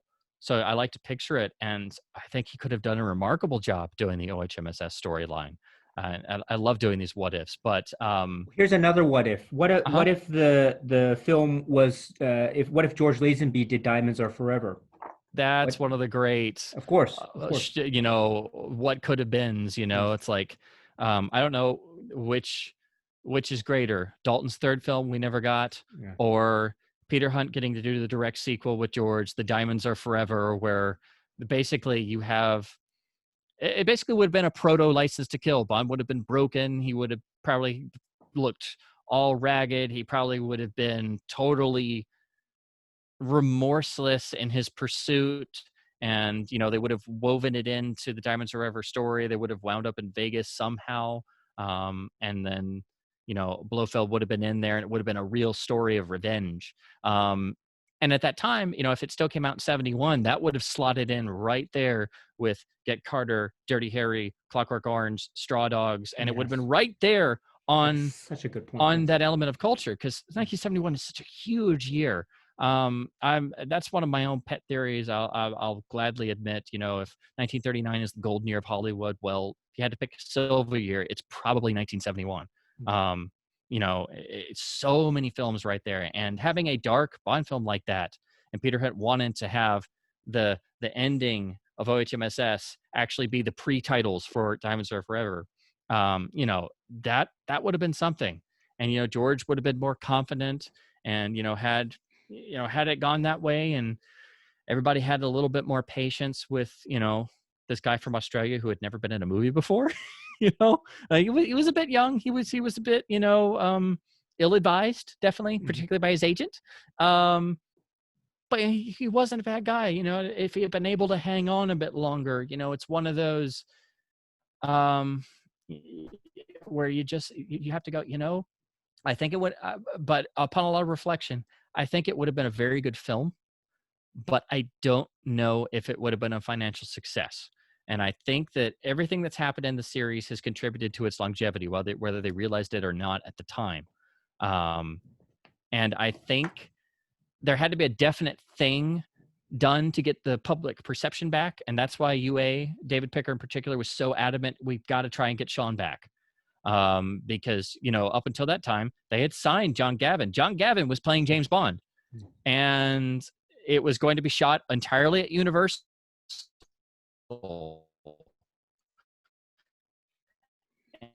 and it was going to be an American kid when he's got the hair and everything. Just in the opening, he has that perfect sardonic quality, and it's beautifully shot in black and white. And I even remember thinking as a kid, wow, he kind of has a Bond look to him. Then when I find that out years later, I'm like, well, I guess Cubby Broccoli thought the same thing. So yeah, of course there were other names. UA was like, can you get Burt Reynolds? No, what? Burt Reynolds, great actor. Not really the right fit, guys, but we'll take it under consideration. But something had to be done, something different. And I think in a way, Diamonds Are Forever is such an interesting film and a great film because it dares to be so completely different. And I think it was successful in 1971 because it was one of the few films that literally said, hey guys, we're back. Come on back. Let's have a great time. All this dark stuff is going on in the world. Everything else out right now is really gritty. We're not, this isn't an out and out comedy. There's still stuff going on, but we've got Sean back. Let's just have another good time. And that's what Guy Hamilton says a lot in all the interviews and documentaries and things. And that's part of his approach. And that's a perfectly fine approach. It's just different to the Terrence Young style. And I think that's why they're the two distinct yin and yang approaches of the Bond film series, really. And how you can look at almost every film and look at, okay, where is it on the scale? Some kind of fall somewhere in the middle, but it's either more serious or it's got the lighter side. You have, for every For Your Eyes Only, you have an Octopussy. For every Moonraker, you have you have the more serious attempt. So For Your Eyes Only, yeah. Yeah, exactly. For Your Eyes Only was the dedicated, okay, we did our Star Wars cash grab. That's very interesting, though. I'm sorry to interrupt, but that's very interesting about, you mentioned Moonraker and Octopussy. Wait, no, what was it? For Your Eyes Only and Octopussy, excuse me. Yeah. I personally always thought that Octopussy, I understand it's more, how should I put it? It has certain elements to the film that might be considered camp. But I always thought that there were some sequences in there that were really quite deadly serious. Oh yeah. And Octopussy is probably the most perplexing film of the series. I would say it has so many different tones to it. You have the Cold War plot, which is deadly serious, Yes. And Orlov should really be the main villain. And the confrontation scene between Bond and Orlov, that is one of Roger's best moments in the series. Steven Berkoff is phenomenal. And you also have the added bit that he's basically channeling Buck Turgidson from Dr. Strangelove, particularly in the conference room scene. And further 10 to Czechoslovakia. That's deadly serious. And you always have to wonder, well, how's this tied to the jewelry smuggling? And how did Orlov and Kamal Khan meet? And what is Kamal Khan doing? And then Octopussy, if you start to question Octopussy, you will get very confused. And, still it's hard to trail the plot threads. It's taken me a long time to kind of realize why certain films did certain things and why they're different. But I think with Octopussy, the big thing was Raiders of the Lost Ark had come out and was so huge. So they knew that it would be a good idea to kind of have more of the old school adventure flavor. And they got George MacDonald Fraser to write the original screenplay drafts. And he had done all the Flashman novels, which are India-based and have a very sardonic, what would now be considered maybe a throwback, wink, wink sort of vibe to them. I've only read passages of them. I've never read all of them. I would really like to. And I know Richard Maybaum did rewrites, and I believe Michael G. Wilson did as well, because at that time he was already co-writing with Richard Maybaum. But I think that's why there's so much going on in Octopussy. And it's like there's a serious Bond film inside of this sort of weird, hey, this is actually a throwback movie. So there's bits that are like, there's a literal Tarzan yell included. That was really, of course, because that was the first film that was under the MGM banner. And that's another thing I'd like to mention, just as a side note. The whole thing about United Artists eventually folding and then coming into the MGM banner in the 1980s really affected not only the distribution, but the marketing of the films. And it also took up a lot of Cubby Broccoli's time. He had to, fight the ideas and the controlling options of the studio and basically try and keep the Bond series separate as its own thing. And by the time you get to License to Kill, that is the reason why License to Kill so underperformed. It was buried in the summer of 1989. And then, of course, that led to the 6-year gap and all of the legal battles, because when Harry Saltzman sold his shares in Eon, instead of selling them to Cubby Broccoli in 1975, he sold them to Transamerica, who had bought United Artists in the 60s and had already started changing stuff. And that forever tied Bond to that studio. And that's why it stayed stuck, and why it's still to this day. I'm convinced they have to do like 70 or 80% of their work is just trying to get the next film made, even to this day, because they're still dealing with being tied to an entity and a studio that is, MGM still exists today, but it has no gravitas or power or prestige or anything. I often wonder, how many people work at MGM? Is it just an office somewhere in Hollywood with a note taped on the door, MGM office? So I mean, that's still something that exists to this day, but that's something I wanted to mention because that's something nobody talks about, but it's really, really important. But anyway, Octopussy, you have all these various flavors going on, but the Indiana Jones influence is definitely there. So much so that Spielberg is a giant Bond fan, really a fanatic, from what I've always seen in interviews. Like, people talk about, because he always wanted to make a Bond film. That's what led him to talking to George Lucas, and George saying, I got this thing. It's called Indiana Smith. I think you'd like it. I think it's better than Bond. And he's like, what? So that's what led to Raiders in the first place. But if you look at Octopussy, the dinner table scene with the stuffed sheep's head, Spielberg saw that and was directly inspired to then do the overblown dinner table sequence in Temple of Doom. That is a direct reference. So Octopussy was inspired by Raiders, and in turn inspired Temple of Doom. That is one of the things I absolutely love there, because Kamal Khan plucks the eyeball out of the sheep's head, and he just plops it into his mouth. And then the next year you have the giant snake stuff with eels and other snakes, and the monkey's brains and all that stuff. So it is like a direct, I think, tip of the hat. And of course, there's a lot of tip of the hats to Bond in the indie films, but that's just one I always love, because I'm like, that is a direct line, Raiders to Octopussy to Temple. So yeah, the indie vibe is definitely there. Like, you can tell, but yeah, it's always interesting that Octopussy is just one you can sit there and study, and you're still left scratching your head. But I think it's because they were influenced by the success of Raiders, and then George McDonald Fraser did the early screenplay drafts. So I'm guessing, I don't know for sure, but I would think that when Mabon and Wilson came in, they kind of tried to drive in more of the Cold War plot, the more real world plot, and then figure out how to rough the edges between the Cold War Soviet stuff and the India part of the film. How to bridge those gaps and make it all fluid. And I think it works really well when you're watching the film, but when you stop and try and ask what's going on, I think it's the film in the series that will most make you scratch your head somewhat. Yeah, and also that was the time of Never Say Never Again. Yes, the Battle of the Yes. Bonds. Yes, Yes, exactly. So that also added, I'm sure, to the what a did lot of add to the tension. calculus. Exactly. Yes, yes. They must outdo And who's themselves. going to come out first? Yes. And I know that Broccoli kept up a legal battle just to see if he could, somehow keep Never Say Never Again from being done. And then eventually it's like, well, yeah, I guess they're right. So, you can't do this, you can't do that, you can't do that, you can't do that. And then Never Say Never Again is an interesting picture. I grew up and I would watch it, and I'm like, this is really bizarre. And at first I was like, I just wrote it off. This is just terrible. It's not any good. It's very dated. It's very slow in places and stuff.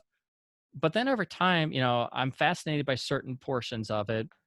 Connery is just magnetizing. He's having fun like he does in Diamonds Are Forever. He's more engaged.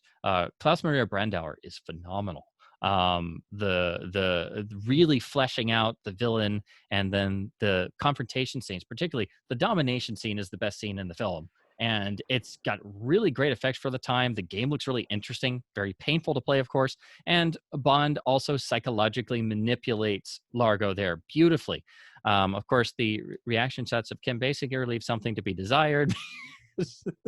She was quite young at the time, so when she's one of the things in the movie where you're like, Okay, like you can have another facial expression other than shocked. Yeah, the problem with Never Say Never Again, they had so many hurdles, and it was a very difficult production. I know Irving Kershner and Connery both had to just like really knuckle down and just try and get it finished, because it was really handicapped in a lot of ways, Mm. especially when you read on the behind the scenes stuff, and that kind of makes sense why it doesn't quite work. And then there were multiple writers, and then they brought in other writers, and then they brought in these really great TV writers who redid some of the dialogue.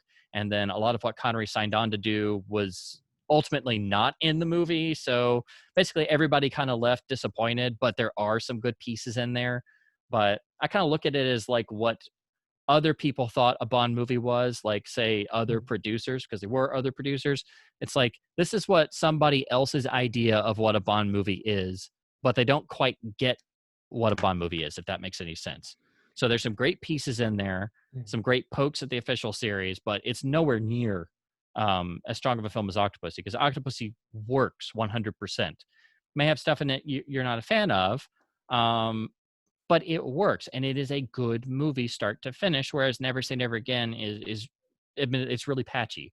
It's got bits that you like. It's got great jokes and some goofy ones. But it's always interesting to look at. It's not often that you get an unofficial film with the original actor. It's kind of bizarre in that way. But of course, on the flip side, with the 67 Casino Royale, I have to mention it just because they're linked in my mind. The two unofficial Bond films. The 67 Casino Royale, the first time you see it, will just perplex the living hell out of you. I saw it as a kid. It's a James Bond movie. I've never heard of it, but it's different. It's got David Niven in it. And I first saw it on, I can't remember what cable channel it was, but they had a spoken introduction it was sort of TCM style, but it wasn't TCM. Because at that time there were other channels that actually showed films uncut. It may have been AMC back when they were, when they started. AMC started and they were much more like TCM. They were like the first version of TCM. But I can't remember what channel it was, but they had the introduction, and they were like, and now here, the James Bond movie, Casino Royale from 1967. And I'm like, oh, wow. And it starts, and I'm like, what is going on? Most of the jokes went over my head because I didn't, I knew some of the faces, but at that time I didn't know all of them to understand just the sheer amount of talent on screen.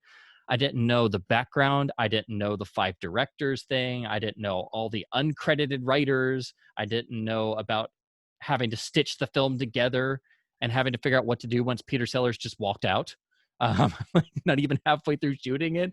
All the legendary stories. And I was just, I didn't know what to make of it. So then when I finally tried it again years later, I kind of knew some of that.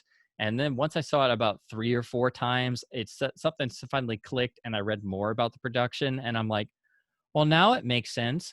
Now I think it is literally a pop art masterpiece. It is unbelievably entertaining start to finish. There's so much talent on display. It's like a kitchen sink of a movie. Everything is in there. It's got some of the most brilliant jokes, and the jabs at the official series are hysterical.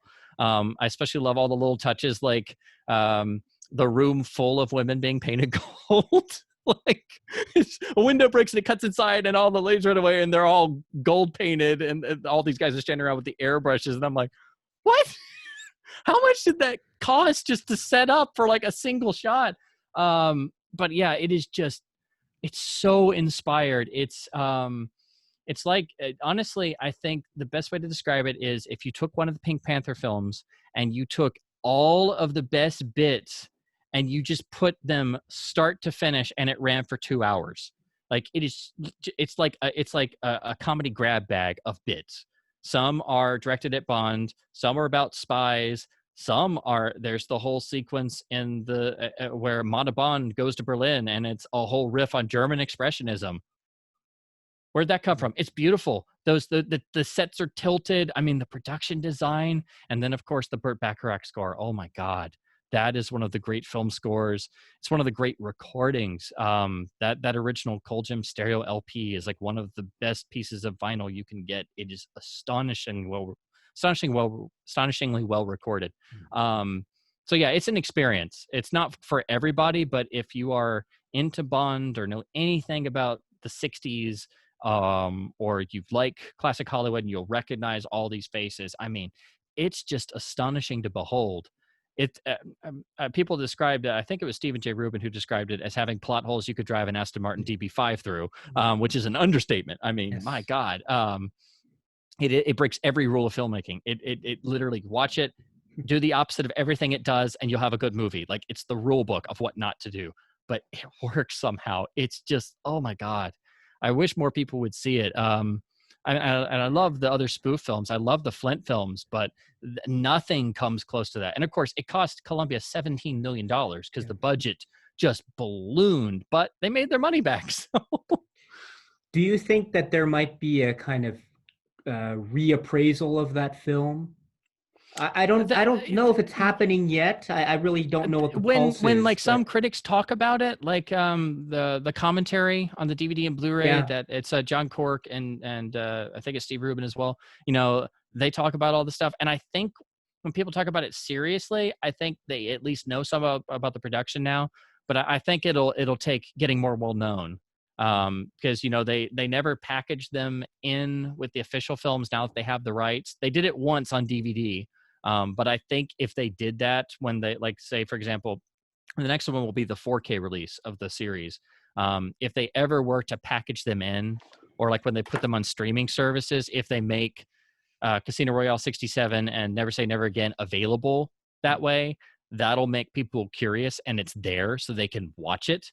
And so then they'll get experience with it, and they'll probably have the same, what am I watching reaction? You know? I think it just takes getting out there. I still think it's I mean, it's not obscure, but it's more on the obscure side today. You know, Bond fans know about it, but still not a lot have actually seen it, or they saw it once and just kind of wrote it off. So yeah, I would think there's some defenders of CR67 out there, but I know I'm like one of the few who's like super vocal about it. And you also get a little bit of wish fulfillment because even though it's a comedic character, there are some serious moments in it, but you have David Niven playing, I mean, he's Sir James Bond, but the gag is he was the original, and he was in love with Mata Hari, and he was the gentleman spy. But for real Bond nerds, you know, we all know that David Niven was the perennial choice for playing Bond. He was really who Fleming preferred and who Fleming wanted to play Bond in the film series. And he could have done a beautiful job. He really could have. And it's that little bit of wish fulfillment in the more serious spots of Casino Royale, which are admittedly very small, but you can kind of see what him as Bond would have been like. You know, there are those darker flashes, like his scenes in Guns of Navarone, which was made around the same time as Dr. No, and he plays, you know, a very cynical British soldier, you know, in Guns of Navarone, which is one of the great adventure films, and kind of predates Bond in a way because it has sort of that same cynicism about death and killing and stuff. So I think Guns of Navarone is one of those films that doesn't get mentioned, but it's definitely, I think, a big influence on the start of the series. And so if you see Guns of Navarone, you can see what David Niven as Bond, say, in 62 would have looked like, because that's, you know, released in 61. But yeah, at CR67, you get that little bit of, oh my God, David Niven's actually playing James Bond. You know, even though it's Sir James, he's still playing James Bond. So yeah, that's another thing I always like to think about. Yeah, that's. I'm so glad you talk about Casino Royale in those terms. It's one of my great hopes to be able to talk more about that on this channel, but we'll see. But yeah, I have similar feelings about that. I think it really deserves all the attention that it can get. It won't please everyone, that's for sure. It's not going to please everyone, but they're gonna be like, why is Frankenstein's monster walking around? It's like, we don't know. Just go with it. I really cannot tell you.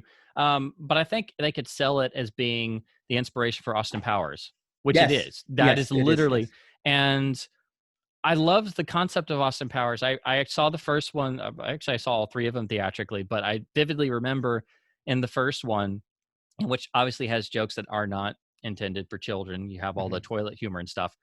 But I was laughing so hysterically at all of the jokes about the Bond formula and Bond films and spy spoofs, because at that time I had already seen the Flint films and I knew what he was going after.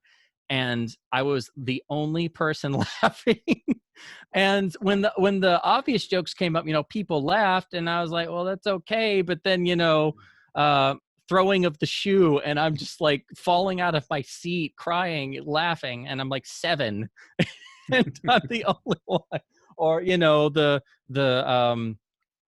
disposing of the henchmen in the boardroom and having the button, the flames, and I'm very badly burned. I'm still here.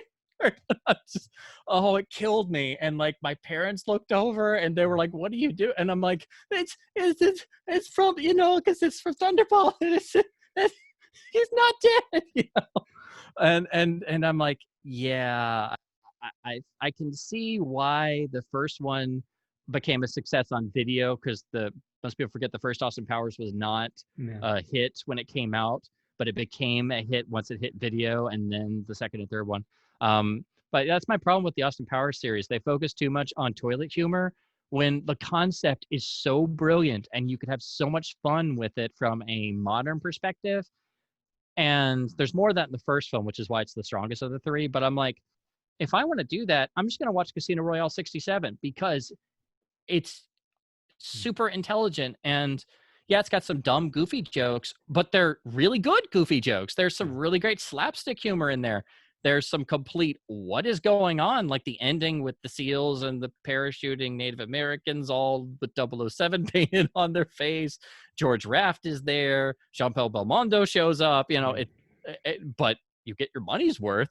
But yeah, I wish, like, if they ever do a fourth Austin Powers, which they could very easily, if they could dial back all the goofy toilet humor stuff, I think they could really do something that's very good.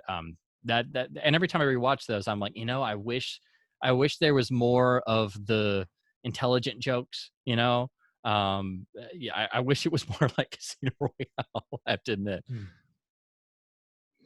Oh, yeah, yeah, I'm so glad you brought up Austin Powers too. I'm a fan of those films as well. So, Hmm. but I like the first one. I think that maybe the second one, yeah, those two in particular I really enjoy. But Yeah, oh I mean, yeah, and don't get me wrong, yeah, I still really enjoy them. But I love specific things yeah, in them. yeah, And the first one has the strong narrative drive because it sets everything up.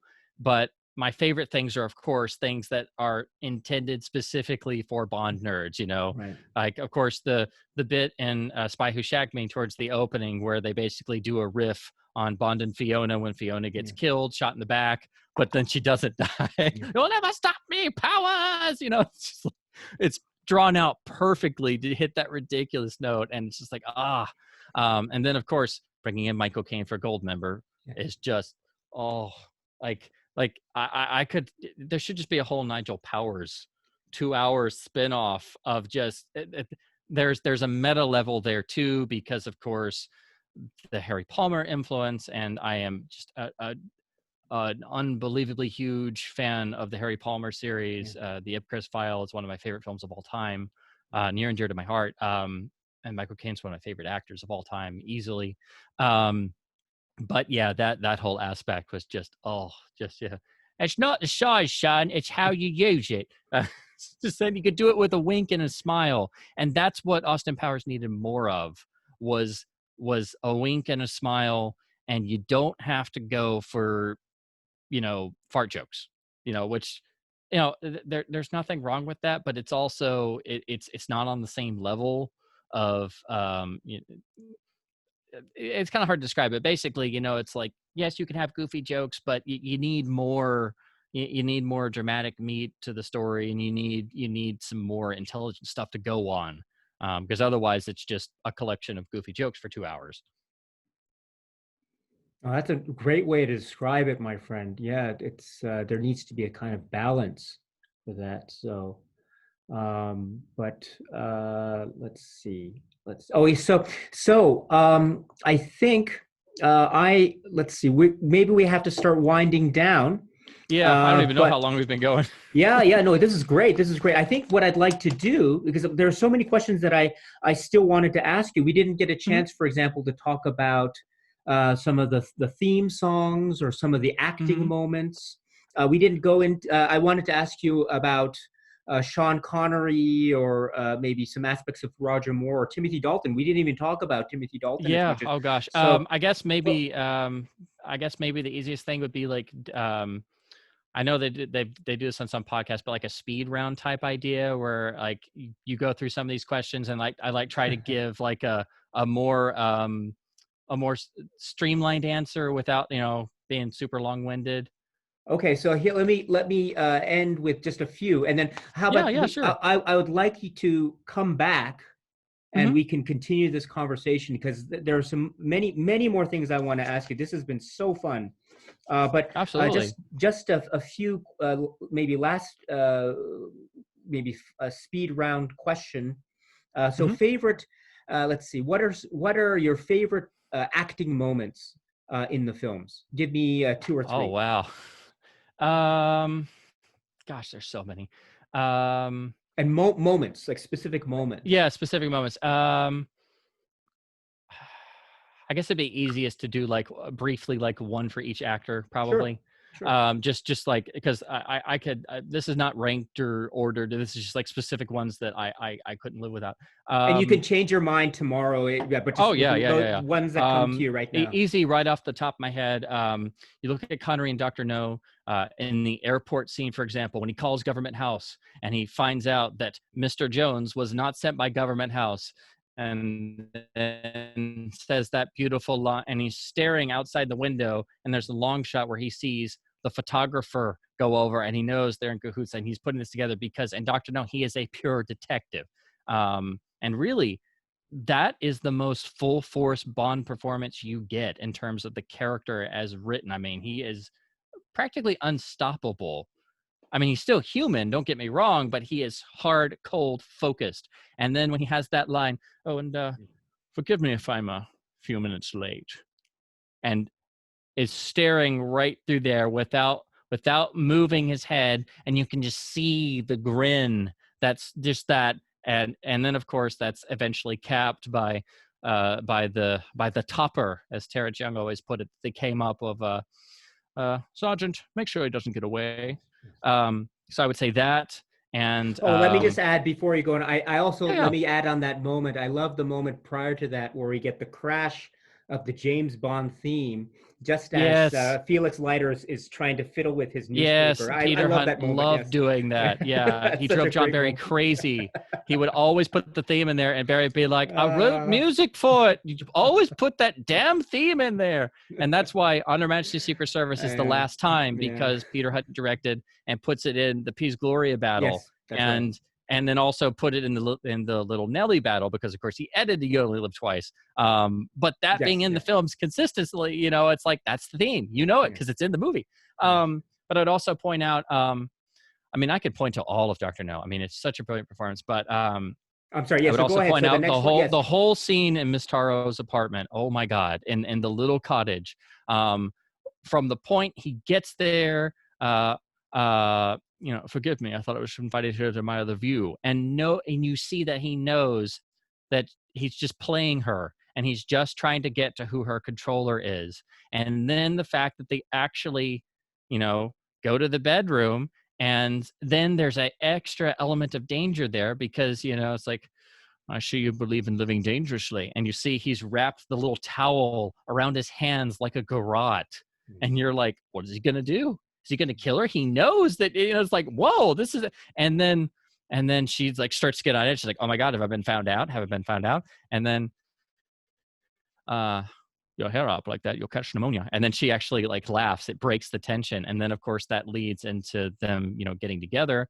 And then you cut to later on, and you know exactly what they've done. There's no hiding it, but they don't have to show anything, and it's still just as sensual. But there's the beautiful grace note of, you know after, you know, talking back and forth, let's go to the Blue Mountain Grill. I'm feeling Italian and musical. You know, I like cooking. Why don't we stay here and make a Chinese dinner? I don't want you getting dishpan hands. But anyway, they go back and forth. Careful, my nail varnish. But then the grace note of one eye glancing at the Rolex on his watch, on his wrist. You know, he's just killing time by, you know, going around again. But best of all, when he sets the apartment up, when he places the pillows around, he puts under the mango tree on, he sets up the apartment, he puts the pillows under the bed, and then sits there and waits for Dent to show up. He dresses the apartment like a crime scene to lull the person to come in because he knows that they are coming there to kill him. And of course, Dent comes in, he fires into the bed, he's totally falling for it. He fires into the bed, and he thinks probably shot Miss Taro as well. You know, she must be expendable. And then gets the drop on him, and then goes right in to the key scene of that character in the whole movie. That is a scene that, you know, sets up the character of James Bond in the exact same way as the cantina scene where Han shoots Greedo in cold blood under the table in Star Wars. It is the same exact scenario. And once that happens, the audience knows this is how it stands, you know. But it's done for a reason. You know, it's in cold blood. Bond does not like killing in cold blood, but he kind of has to at that point. And I know they had trouble with the censors because originally he shot him 6 times, which I still would love to be able to see that because that fits the line. You know, it's like, Smith and Wesson, you've had your 6. Yeah. And so, but they had to talk to the censor. Like, he just would have killed him. He just fired an entire gun into the bed where he was sleeping. So, you know, I mean, and he has a license to kill. It's but the fact that they did that and they fought for that and they kept that, and that's one of the key Connery moments, that whole sequence. Briefly, I'd also point to all of his interactions with Karim, Pedro Armendáriz, and From Russia with Love, because Armendáriz is so full of life. Particularly the gypsy camp when Lila is dancing and she's doing the wonderful belly dance, and there are some long shots you can see Connery actually grinning. He's actually grinning, and he's kind of like doing his hand along to the music, and he's actually in the moment. And of course, the most dramatic scene in the whole series, the Orient Express confrontation with Red Grant, that builds into the fight, which is, for me, unquestionably the greatest fight in all of motion pictures, because the entire movie builds up to that point. I've always felt that if Hitchcock had actually directed From Russia with Love, it would be seen as a artistic masterpiece, even if it was exactly the same. If it just said Hitchcock on the credits, it would be analyzed in the way that Psycho is, because it is so perfectly made. And the whole buildup of that sequence, their dialogue with one another, I mean, oh my God, Robert Shaw finally speaks for the first time. He speaks first, and he has the accent. And then when he finally drops that accent, the temperature of the room drops, and you feel that. And then when they have the back and forth, and Bond realizes that he's had it and it's his own fault, and he's been manipulated the entire time. And the you know, red wine with fish. Should have told me something. Yes. You may know the right wines. Yes. You're the one on your knees. And then when it gets to that point where he finally says, the first one won't kill you. Yes. Not the second, not even the third. Not till you crawl over here and you kiss my foot. When he says that line, when you kiss yes. my foot, he emphasizes yes. the word foot. Yes. And when you read the novel, you get all of Grant's backstory, but you realize they were able to get all of that psychosis and all that stuff in the performance. They couldn't say that in 1963. And then you also get the gag of, you see Grant remove the cigarette case from Bond's pocket. So anyone who had read the novel, which was popular at that time because Kennedy had named it on his favorite books list, yes, you would be sitting there going, wait, oh my God, well, how's he going to get out of it now? Because in the book, the bullet just hits the case and deflects it. And of course, Goldfinger one-ups that later on by actually going into Fort Knox and everything. But yeah, so those are examples for Connery. I know I kind of spieled for a second. With George, there's so many. There's all these little great moments. A lot of these little tiny bits. He does the one-liners really, really well. I've always loved the way he moves and the way he carries himself in the casino scenes in Portugal early on in the film.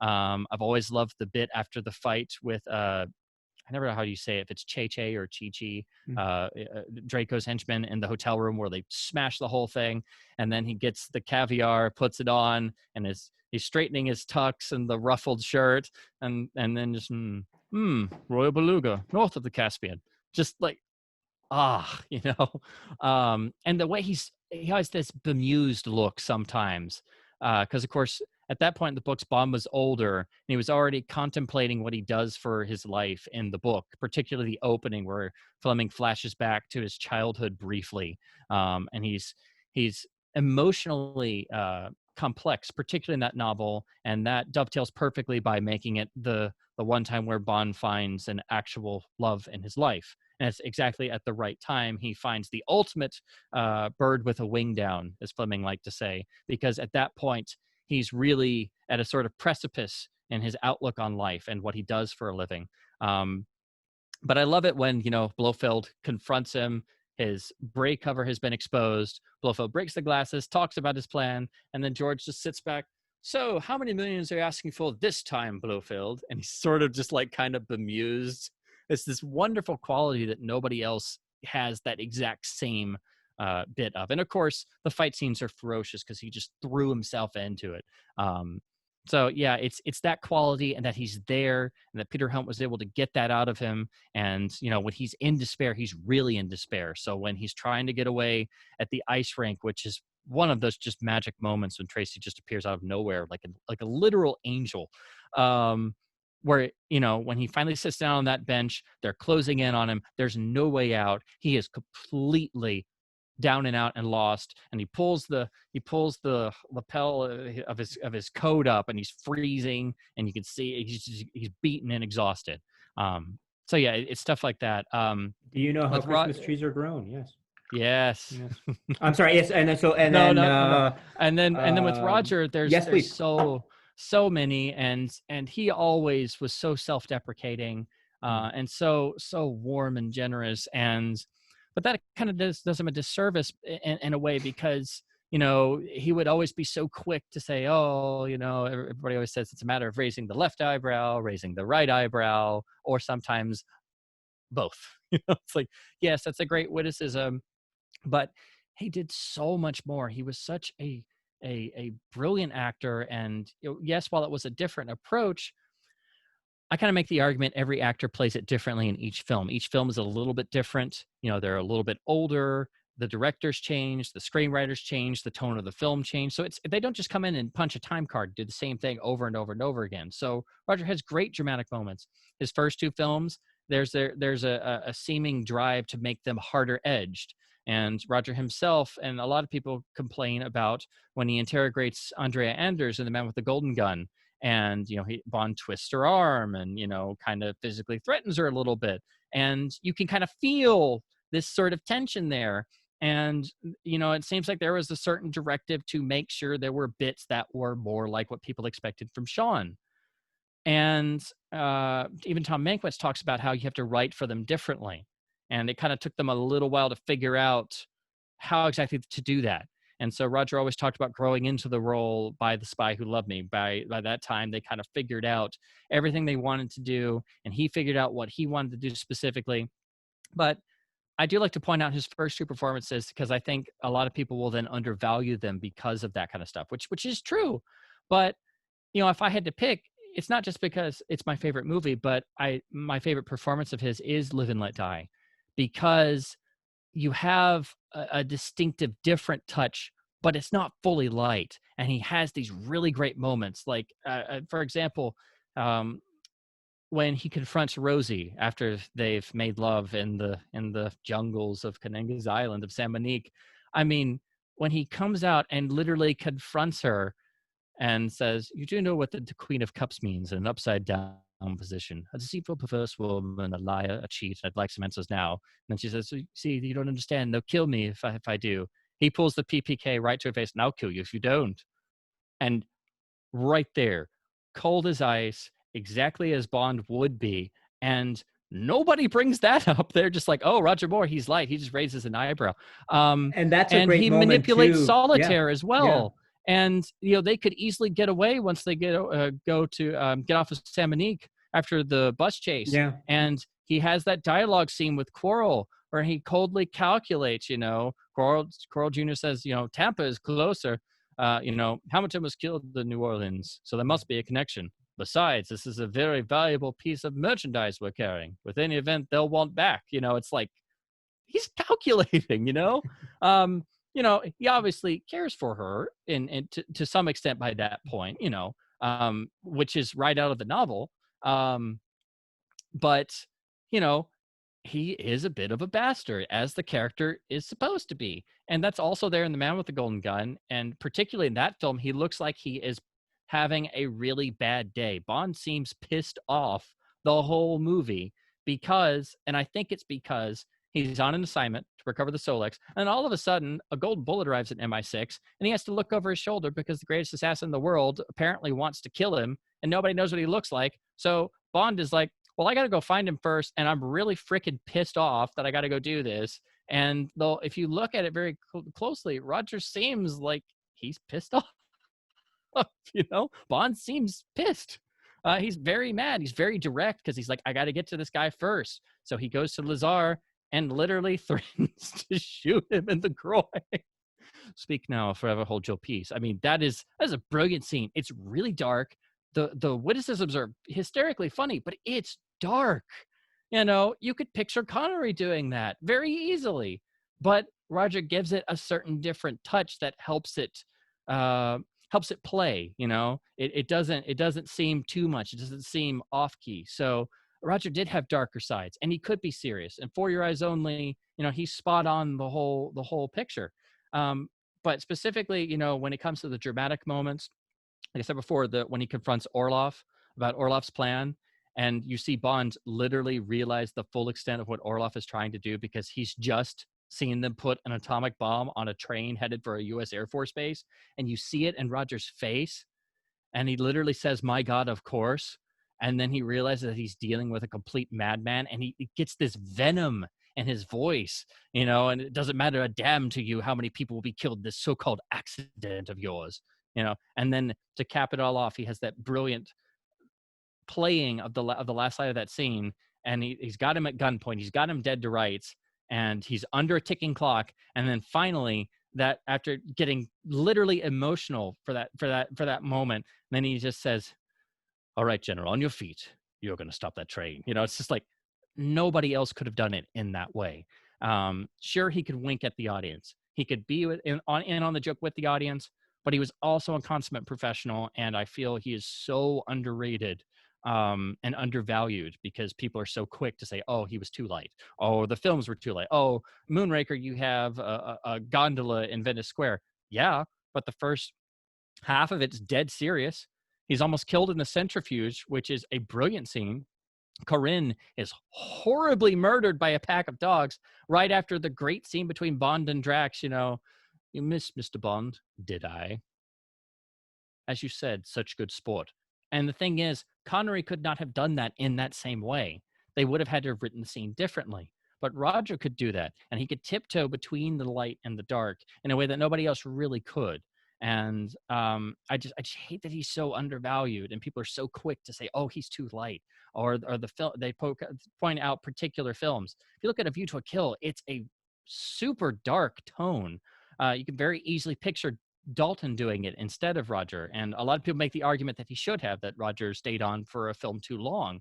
And Zorin is a complete psychopath, and you know, Roger himself didn't like the level of violence that had come into it. He objected to, you know, Zorin just massacring all of Yeah. his workers in Main Strike, which is a really striking scene and shows you how far off he is. What is it? Intuitive improvisation is the secret of genius, and he has that thing with the gun. Yeah. Oh It's God, so I chilling. can't tell you how The many deer times I've hunter. quoted that Yeah. line. Oh my Oh, goodness. It's it's such my a favorite scary Christopher moment. Walken Yeah. performance. He's Yeah. phenomenal. Yeah. And people say, "Oh yeah, he's Ugh. great in it," but I mean, he does stuff in there that it's Yeah. just yeah. We haven't even talked about The Village yet. Oh my God. No. So um, Yeah, we have to do that next time. Yeah. So, So to but quickly get to the others real fast. And if you had to pick who was the closest to Bond as the character in the books, it's Timothy Dalton as The mm, Day Is Long. I mean, he gets James Bond in a way that nobody else ever has and probably ever will again. I mean, and the thing is, part of it was because UA got swallowed by MGM and the films yeah, didn't have the same level of distribution. And the more films had become, that were still successful, but each one, it was lesser in the public eye. There was more competition. There were bigger action films, bigger franchises were coming in. And so by the time Dalton comes around, Bond was seen as sort of old hat in some ways, or as a traditional thing you just kind of went to, but they weren't seen as being cutting edge anymore. And then when people did go to it, they expected what they'd gotten before, but they were maybe disappointed in that it was a totally different approach. And of course, most people have never read the novels. So they didn't have the grounding or the foundation of what Dalton was trying to do, what he was trying to inject into the films. And I hate that they're so underrated. I still say all the time, I think The Living Daylights is the most underrated film of all time. I think it's a masterpiece, and I think it is the closest anyone has come to a Fleming swoop in terms of the way his narratives would flow and be just globe-trotting, but have really interesting stories. And you have Bond as a one-woman man like he is in the novels. He's not a complete womanizer in the novels. They're much more romantic. Fleming wrote these beautiful heroines that's my one complaint about the film series, is that they undervalue the female characters because they focus so much on Bond, and they never cast like a really, like a great, female thespian outside of, a few occasions like Diana Rigg and On Her Majesty's Secret Service, because you needed a stronger player for Tracy Bond. Um, I feel like they've never quite captured the strong female characters that Fleming had in his books, and that was a real surprise when I read the books for the first time. I really cared for each of his female characters, because they were so vividly described and they felt three-dimensional, much more so than the film versions did. And that's not to say the film versions are bad. That's just me putting my analysis cap on. That's just something I've felt over the years.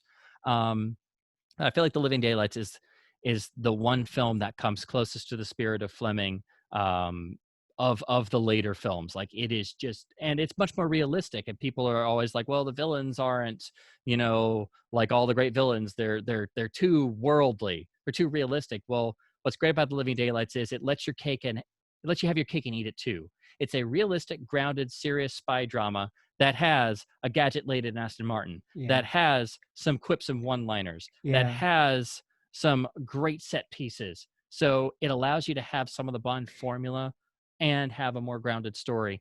And Dalton plays it so astonishingly well. And yeah, I think his humor is perfect, but most people are expecting what they've gotten from the film version, and they weren't expecting something more like the novels. And again, most people, especially at that time, had never read the novels, so they didn't understand that the novels were less jokey, and that his humor is much more battle humor. It's very dry. It's very yeah, sardonic. It's very, and he has these little moments like, it's like, um, describing the key ring and the stun gas that will knock out any normal person for about say 5 seconds.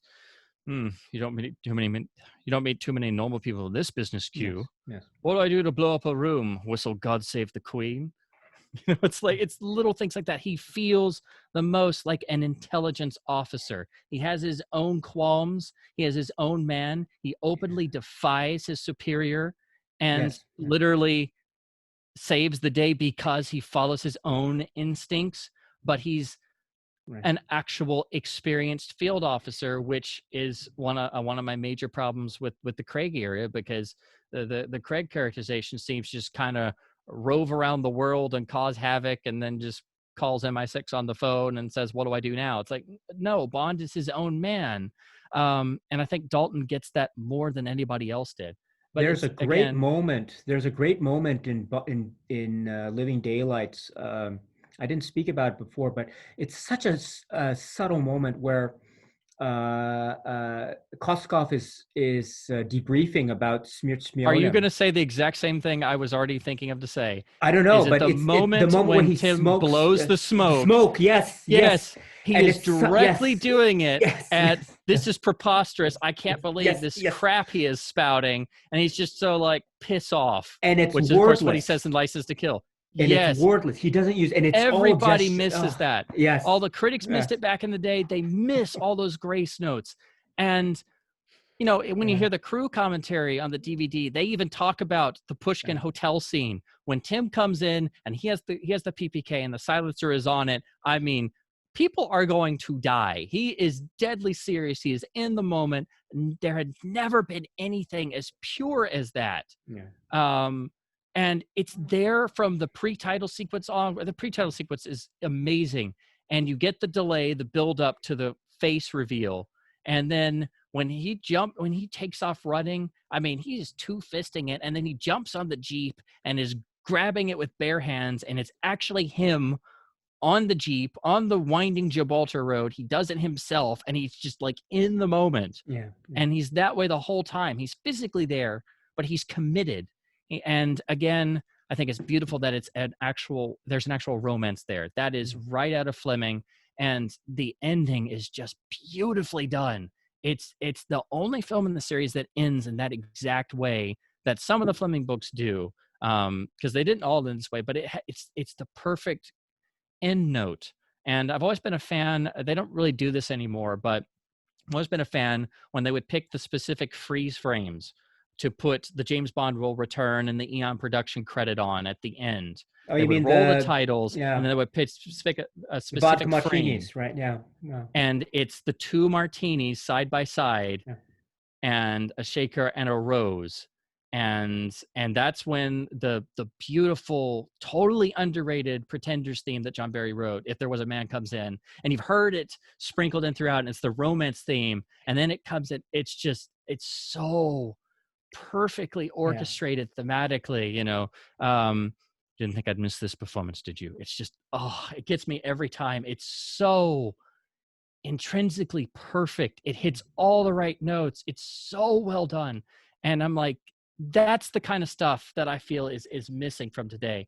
And I think part of that goes back to the fact that it was the 25th anniversary. And they call it the silver anniversary Bond. So it was sort of not a reawakening of the series, but like a reconfirmation of who the character was. And Cubby Broccoli agreed with Dalton that they should go down this route and go back to the source. And then License to Kill takes it to a further degree. And that was perhaps even further ahead of its time because very few people saw it. It got buried again because of the distribution.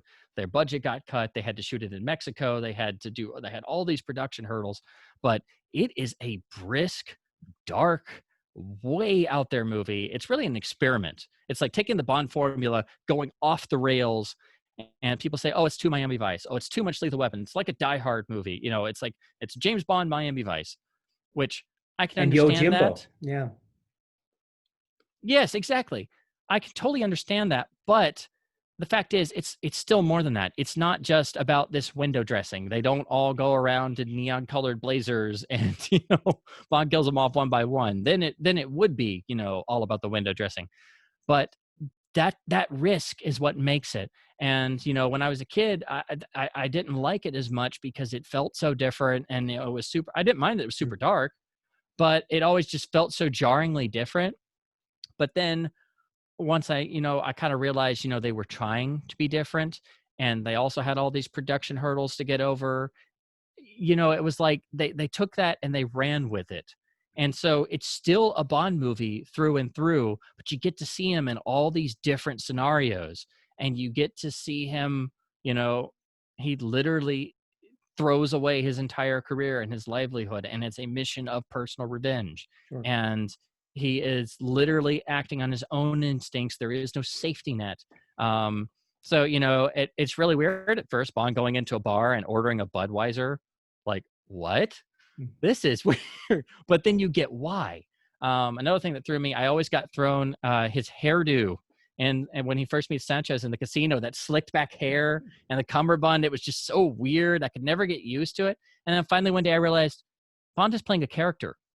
He's literally manipulating everyone here. He's playing this character of this mercenary for hire, this disgraced British agent, something more along the lines of what you'd see in a Le Carre novel, like Spy Who Came In From the Cold, of playing against type and soiling yourself as you would, you know, disgracing yourself, playing up on these things to manipulate and try and out analyze the villain. And they have this relationship between Bond and Sanchez that develops. It's really interesting. So I think it's a great film that people are finally coming around on, because, you know, the modern taste is to everything needs to be dark for darkness's sake and super, super gritty and da-da-da-da. And they go, oh, wow, this movie is great from the 80s. I never heard this before.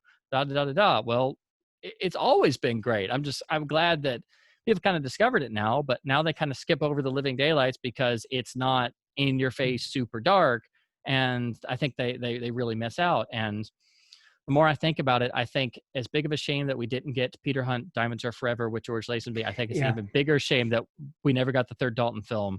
You know, it was going to be Hong Kong based. They had a production already going, then they had to scrap that because of the legal battles, and they tried to get it going again, and then that got scrapped, and they tried a third time, and then, you know, Tim got offered basically to do Goldeneye, but he didn't want to sign a multi-picture deal. And some have made the argument that Goldeneye is like tailored more for Dalton because it's a lot darker, which I could kind of see that if you wanted to make that argument, but I don't really think it was necessarily that way. But you know, it's that for me has become the great what if. That's like the one that got away, because I see him and stuff still to this day. You know, I adore all of them, but I mean, you see Timothy Dalton in anything, and he still got it. I mean, particularly that moment in the Everything or Nothing documentary where he's describing his approach, and he's like, you know, I'm trying to do this, get back to the spirit of Fleming and the soul of the character. And, you know, people weren't really with me at the time. And I kind of found that out very quickly, and then he just says something effective, but I enjoy a challenge. It's like, oh, like, he could literally just walk onto a set right now, just doesn't even have to wear a suit. Like, you could just put him at Bond's desk, which we haven't really seen since Under Majesty's Secret Service, and you could just literally start the cameras rolling and just improv it, and he still got it. I mean, Pierce Brosnan does as well, but you know, when I saw The Foreigner in theaters, you know, there are moments in there where, you know, you just look, and just the way he moves and stuff, and in other films as well that are not Bond related, you know, he's still got it. Just because you're older doesn't mean you can't do it. Roger stayed till he was 57. Well, very charismatic. You know, I absolutely agree. Yeah, and you're absolutely right about Dalton and his charisma, his screen charisma. Yes. It's just it really there's is. A conviction there. That's the key word, I think, the conviction. Oh yes. And that makes people go, oh, well, he's too theatrical. Well, why do you say that? Well, he did Shakespeare. Well, no, that doesn't matter. It's what you're reacting to is the conviction. Yeah, and it's not. I don't even think it's not even theatricality. I think he underplays a lot of moments. Is actually quite opposite from what one would expect from a theatrical performance. Right, but then everybody says he's too theatrical, so it's like, that doesn't make any sense. No, you know, I think he really downplays a lot of the great moments in both films, but I think that's one of the great things about his performance. I'm so happy that you feel the way that you do about the living daylights. I'm so happy we both were thinking about the smoking, the blowing of the smoke. Because that is the iconic moment. That's Bond, and it's a very, now what one might call it, a politically incorrect portrayal of Bond because of smoking on screen. And that sort of thing. But even Brosnan was a big. Yes. Yeah, he didn't want to have Bond smoking on the street. He only did the cigars and Die Another Day because it was in Cuba, which I get, but it's also, you know, there are ways to, you know, still do it. And I mean, it is a key thing. Unless you think about it, you don't miss it. But then when you do, it's like, oh, yeah. And then when you read Casino Royale as a kid for the first time, Bond lit his 70th cigarette of the day on page 1. You're like, oh, that seems like a lot. Okay, so then quickly to get to Brosnan real quick. Sure. Everybody always says, oh, well, he's like the best elements of Connery and Moore and stuff. And he does have elements of everybody who came before, and he does kind of know that. But I think that the key for Brosnan is his approach is the one that I'm trying to find the right word. His Bond muses a lot. You get a lot more peeling back the layers of his character. There's a lot of that in Goldeneye and trying to analyze the Bond character because it was post Cold War. Again, the sexist, misogynist dinosaur line. Goldeneye is my favorite performance of his because it's so it's cool and detached, but you know there's a person under there, and it's like the Oh, whole movie is continually. I'm so sorry to interrupt, Spencer. Just hold on for that thought. So I'm gonna have to go in about like 2 or 3 minutes, actually. Oh goodness, I'm So sorry. Yeah, yeah, yeah. no. So just in 1 minute each, and then we'll continue this Yeah, yeah. in another conversation. So I'm so sorry about this. My Oh no, schedule no, is a little bit absolutely. Yeah, yeah. limited, but I'm sorry. Just okay. So Brosnan in a minute. Sorry about that. And then Craig in a minute. And then Okay, all with right, the all right. promise that we can continue this in the All right, next. absolutely. All right. So So sorry in a about this. nutshell, I always feel like Brosnan is trying to get the nuance of the character and like peel back the layers of the onion, as it were. And there's a lot of that in Goldeneye because it's like the whole movie, every character is trying to assault the character of Bond to then show to the audience that Bond is still alive and is still a viable character in 1995. That's why, you have M as a woman and Judi Dench being very hard, and you have the villain being 006 and all that beautiful dialogue about, you ever wonder about all those dictators we toppled and all that stuff. And then, of course, the line about all the vodka martinis ever silenced the screams of all the men you've killed, where you find forgiveness in in the arms of all those willing women for all the dead ones you failed to protect. So you get the sense that there's a human person in there with real emotions and feelings, and Brosnan is always trying to find ways to follow that trail further. That's most evident in The World's Not Enough, where it seems like they tried to really go with kind of the more character drama that he wanted to push, which is why they got Michael Apted to direct it. And Dino Day starts out that way. And it starts out being an experimental thing like License to Kill, with Bond actually getting captured in North Korea and all that stuff. And then, as soon as Jinx shows up in Cuba and all that stuff, it goes off the rails. And then we get to the Ice Palace and stuff. So it becomes a different movie. So for me, that's how I feel Brosnan comes across. And I think people, again, I think they do kind of undervalue him in a way. Yeah, everybody agrees that he's great, but they never try and find the praiseworthy parts. And again, I think he has this really great feature. He muses over certain scenes, and you can see the wheels of the character's head turning when he does this stuff. And that gives extra meaning to his one-liner delivery and stuff like that. So that's my in a minute nutshell, because I got to move on. Controversial in terms of me and Bond fandom. I'm a total. I have no love for modern films whatsoever. I make that very clear. I don't think Daniel Craig is a bad actor. I like him in other things. I just don't like what they've come up with. I think when they tried to they rebooted everything and they're like, we're throwing everything out. Well, yeah, you threw the character away too, because basically every time I see the new films, it's much more like a guy in a suit. It's like an automation. It's like this machine, this guy running around and it wreaks all this havoc and stuff. And they try to put touchstones of the Bond character in there, but it doesn't quite work because if you read Casino Royale, Bond is almost fully formed. He's not a complete novice. He's just not 100% there yet. He's like 85, 95% there. And it takes that story, particularly the final twist at the end, that's what does it. And of course leads to the immortal line, the bitch is dead now. That's so key to the formation of his character. It's that particular line on the last page, the last line of the novel. So I feel like with Casino Royale 2006, they took too much from other things, particularly the Bourne films and what was popular at the time. Which isn't to say they didn't do that before. Moonraker obviously was inspired by Star Wars, but they didn't lose the Bond character when they were inspired by things at the time. Diamonds Are Forever still has James Bond as a character. It's a lighter film. It's definitely of its time period, but you still have the character there, and he's still serious.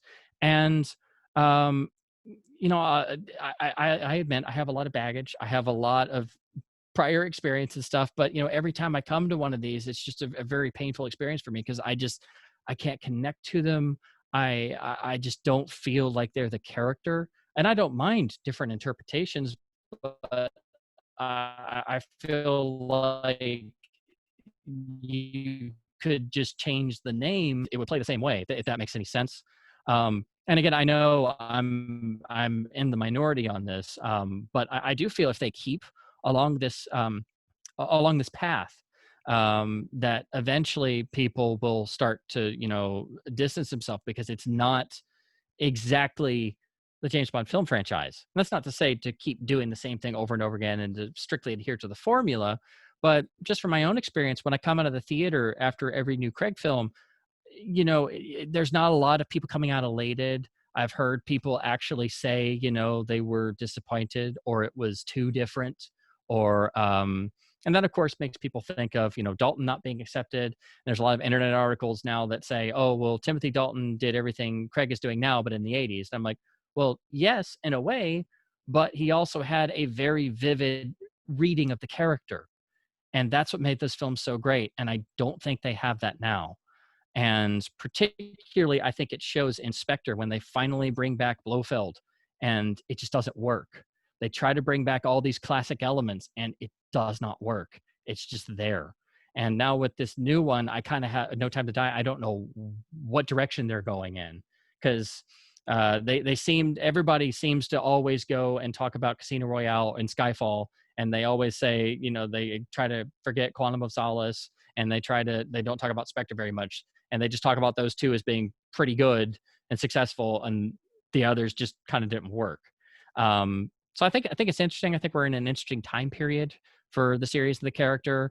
And of course, with modern culture, there's been all kinds of articles and theories and opinions about about them changing the series drastically and changing the main character and all this stuff, and trying to make it much more politically correct for the time period, which I feel is not the direction to go in, because that would just further change the character. The character is what it is.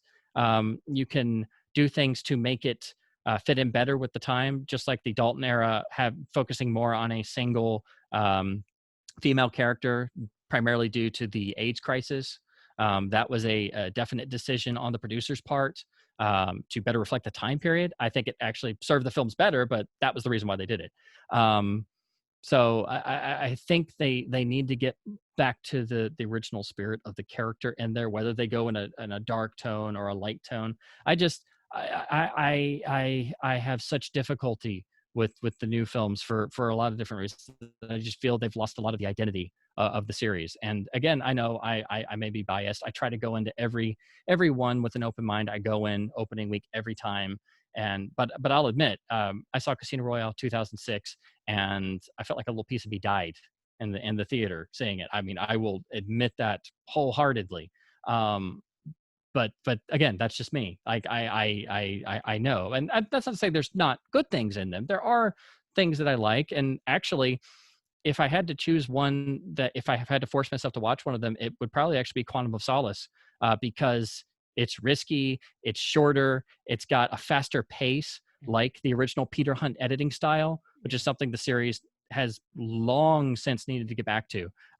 But yeah, I do think there's interesting things in them. I just have a whole lot of issues with them. But that's me trying to cram it down really short, because I know you gotta go. But that's definitely the most controversial thing that I had the most discussion with. Let's say, for example, on Bond fan forums, is how I just really can't stand the new films. But I understand why they're doing it, but I completely disagree.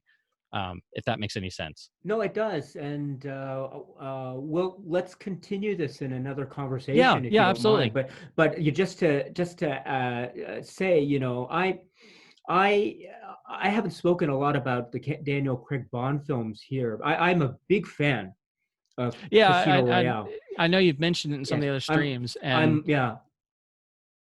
Oh yes, yeah, please, yeah. Yeah, no, I was just saying, I know you've mentioned it in some of the other Bond streams that you've done, and I think you've got the one scheduled. You're going to do one on the Casino Royale Oh, '06. yes, I am. Yeah, So later in the second half of July, I will yeah, be talking about that. And I'm a big fan of that film. And I also I've grown a lot to admire Quantum of Solace for the reasons that yeah, you point out about how it has a really almost a very kinetic way of editing, but also it yeah, goes back to the something that I really appreciated that you mentioned about the Living Daylights, about how the villains are, especially Koskov in that film. He's very like a chameleon, and yes. you don't quite know what his allegiance is. You kind of guess, but the point is that it's There's a bit not of a as mystery to straightforward. solve. Exactly, and it Yes, plays into this idea. You mentioned John le Carré yes, and his novels and spycraft, and the idea of you don't quite know who to trust.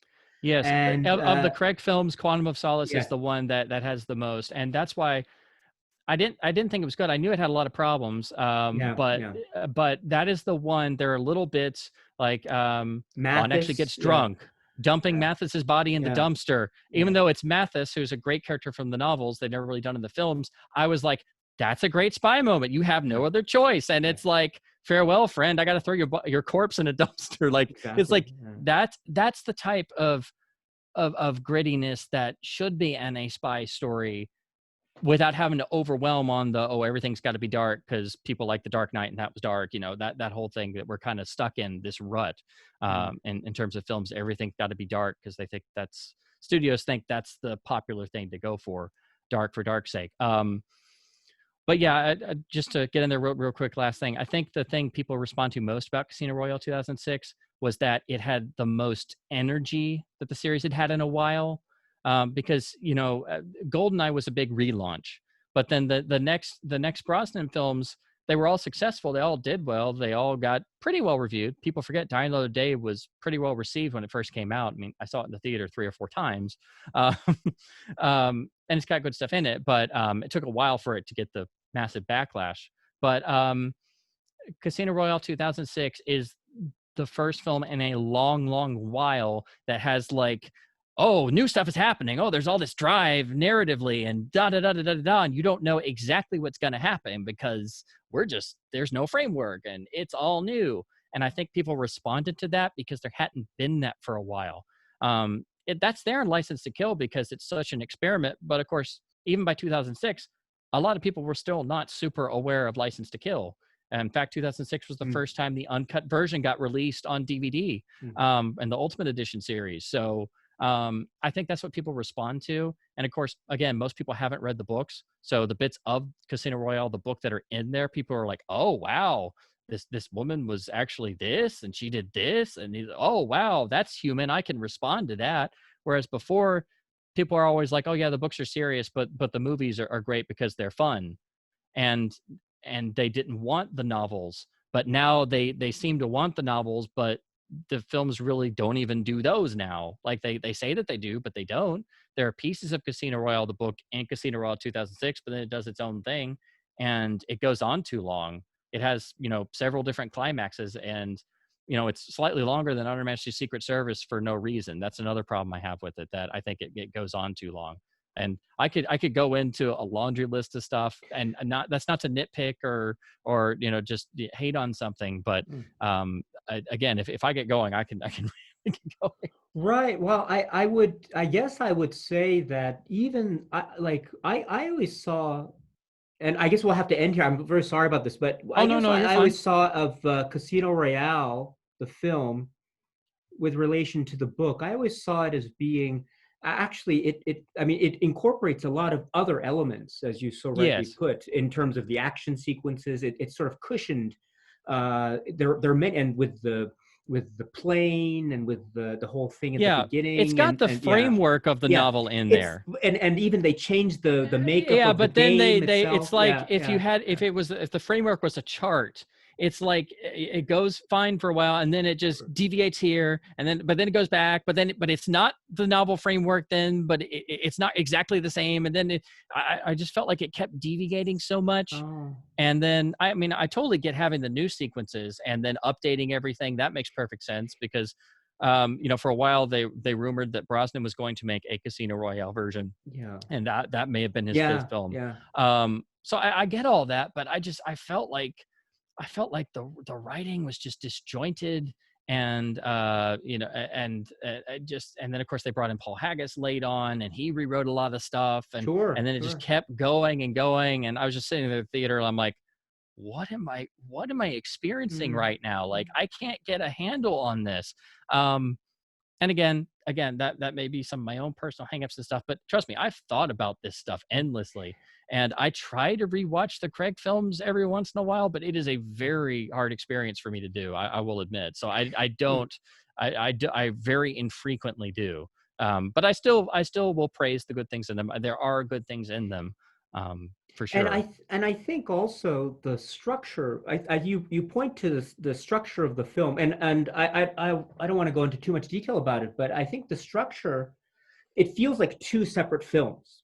Yes, Point in the film in absolutely. the middle with the aerial shot of the train, right? Hmm. That's the start of the second film, and Yeah, that yeah. goes That's the into, Casino Royale yeah, part. that's the Yeah, Casino Royale part. Yes, the first part is the it's a longer buildup. pre-titles than The Yes. World's Not Enough. I mean, in one way to look, and now I'm hoping to try to mention this in the live stream in July, but one way that the way that I look at it, it's two separate films. The first part is the buildup of the new Yeah. Bond and the new universe and everything that's set up.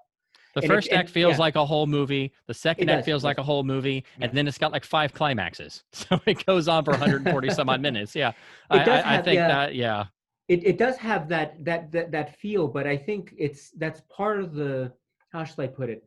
The I think some of the way it tries to end, it does have a little bit of a, what's the phrase, like a Return of the King type of feel to it. I yes, grant that. I think Yeah. that was their attempt to better realize what they wanted to do on The World Is Not Enough. Mm. It took me a long time to realize this, but on The World Is Not Enough, that is a movie that tries to indicate that it's going to end dark, you know, with what happens to Electra and Bond ending up alone, and the original end title song being "Only Myself to Blame," and then they insert the Christmas Jones character in at the end, so Oh, Bond sure, has sure, a lady sure, friend at the end, sure. and it's like it's a forced typical ending because you always have to have Bond and Gal somewhere in the final clinch of the movie to send the audience out on a high note. Whereas with Casino Royale, I still think, I mean, if they really wanted to go for it, that movie needed to end with "The Bitch Is Dead Now." And as soon as it kept going and it kept going, and I'm like, oh no.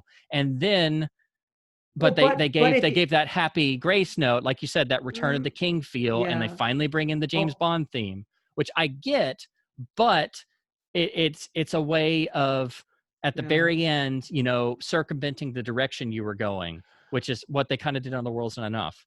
I would actually suggest, and again, that's a really good point you bring up. I would actually suggest that everything after the line that ends the novel, Hmm. it's a coda, right? It's an epilogue, or not even Yeah, epilogue. It's a coda, right? But it has to be triumphant. But it's almost like what could have been a little bit of a teaser, that in yeah. one of the what ifs that we were discussing earlier, about what if, not really like a follow through, but what if they had a little bit of a 5-second teaser, or maybe a 30-second teaser at the end of, say, On Her Majesty's Secret Service, to give us a Yeah, little bit of a yeah. taste of what's going Basically, on. I don't mind Yeah, the having the final bit of Casino Royale '06. I don't mind that part. I mind everything that came before that, yeah, yeah, yeah, after yeah. the bits. If they Yeah. had literally found a way to just tag that extra piece on, I think it would have actually worked. Or had that be the pre-titles of Quantum of Solace. You know, something. I mean, I get why they did it, but they always seem afraid to have a downer ending. They really do. Like, again, that's why they didn't use "Only Myself to Blame" on The World's Not Enough, and they just used Oh, a David Arnold techno Bond theme to make the audience go, yeah. that's an interesting way of putting Which, it. I don't. it makes sense, you know, from a business Yeah. standpoint, and make the audience leave with a, you know, good taste in their mouth. But the Honor Majesty's Secret Service is the lone lone film that is a downer ending.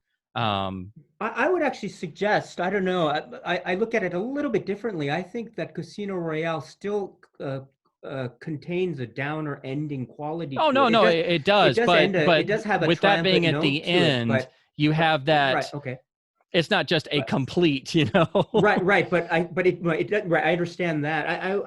I would say that it has a downer ending quality to it. It of Hmm. course it's not probably not to the same depths of downerism as say On Her Majesty's Secret Services, which I adore, as you know. Oh, But absolutely, I yeah. would also suggest that I don't know if it was. It felt like, and this is my own intuition, but it felt like it was more about trying to have a huge set piece at the end of the film Oh yeah, Casino yeah, Royale absolutely, in yeah. order to try to in some way, in some mainstream film way, buttress Oh yeah, the whole concept of Vesper and the yes. betrayal, because that Hmm. it doesn't necessarily, it's hard to portray that Yeah. in It's got films to still today. compete with the summer Yeah. blockbusters of the time period, and they've already, and for that film they already borrowed so much from the other films, particularly the Bourne films and Batman Begins. And if you look at those, they don't have a, you know, I mean, they have big action climaxes at Right, the right, end. right,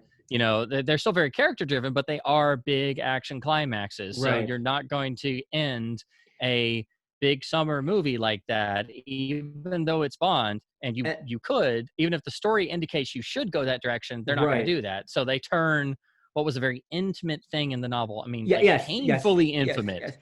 but it also was over a long period of time. But I don't mind changing it, but it felt tacked on. It And really I did. and that's what I mean when I say that the kind of Return of the King quality. Hmm. I think I'm referring specifically to the whole Venice sequence, the Hmm. action parts of it. Anyway, I think there are some interesting aspects at the beginning of that sequence, which harken back almost to like Nicholas Roeg's "Don't Look Now" and Yeah, the mystery of following Vesper through the which is canals great, there. but that's not But then exactly yeah. what belongs in a Bond film. You know, it's like a little illusion is great, but it's like also, particularly by the end of a movie, it's like, Oh is yeah, that really the place to have a suspenseful foot oh, chase? You oh no, no, know? yeah, yeah, yeah. So and then I thought that actually could have been used in a way that really could have been very exciting, not Yeah, to turn it into a huge set piece involving the yeah. sinking buildings, or which I think was very thrilling. But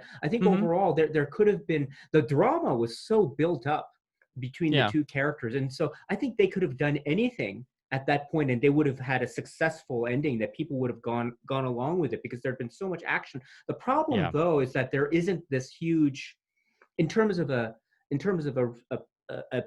quote unquote proper mainstream film, and I hate to use that word, but there isn't this, it doesn't have that natural sense of a cinematic mainstream film type of climax. yeah. We have the Absolutely. torture scene, which doesn't it doesn't end with Bond triumphant, I have to right? say, And so, finally seeing that after reading the novels for years, like seeing a live action version of that, I was so disappointed yeah. because it was nowhere near as vivid. Because Fleming's writing, it's so Oh, hard that's interesting. to ever top that. But I That is mean, very interesting. every time I read the novel, of course, all the torture sequences are so vividly described. So Yeah. when I finally saw, I was like, well, at least they're keeping the torture scene. And I get to that, and I'm like, that's it.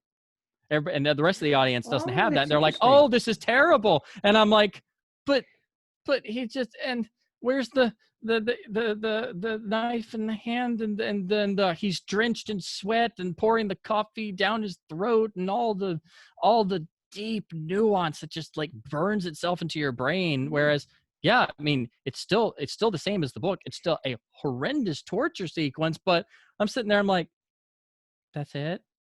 You know, I'm that's it. You know, I mean, I guess, yeah, PG-13 rating can't do too much, but you know, but Yeah, yeah, I think that's a very interesting take. I find myself on the other side of that. I find that I think it's, for what it is on screen, I find it incredibly effective, and I think that the psychological kind of the the psychological, interplay back and yeah, forth. Yeah, I mean, because don't get me wrong, it between the still two works. characters, I think Yeah, it still yeah. works, but I have to just say that that was every time Oh, I'm always looking yeah. forward to getting to that, but it's just kind of like, oh yeah. Yeah, I guess Um, it's the sort of the, what do you call it? Bond tries to one up the enemy even when he yeah, is at his most vulnerable. And I think yeah, that's where I think the Daniel Craig performance and the physicality, I mean, in a very interesting way, that it's the, even though he's bound and he hmm is so vulnerable, I think that's where his physicality yeah. really shines through in the And you know, performance, I I think. admit there are places, just like what you said. There are places where I think his approach and what they're doing does get at core tenets of the character, Mm, and do that pretty well. And so I can get where they're going with that, sure. but I can pick up on that. But I'm also like, but it's still not the character that we know. You know, like the core of it is different. You have to have this central part, and in order to have that same identification, no matter what type of adaptation you're doing it, whether it's a other worlds alternate universe thing, you still, if it's that same character, you know, it's like reading a Batman alternate universe story. He may completely different, completely different, but it still has to have some core tenets there. Otherwise, it's just some dude in a mask and a cape. If that makes any sense, you know. That's where I come from at it. That would be my best way of explaining how it always comes across to me. And again, I know I'm in the vast minority on this, but again, Oh, there no, are things no, I yeah. do like Yeah. in the performance, but I just, I'm like, every time I'm like, you know.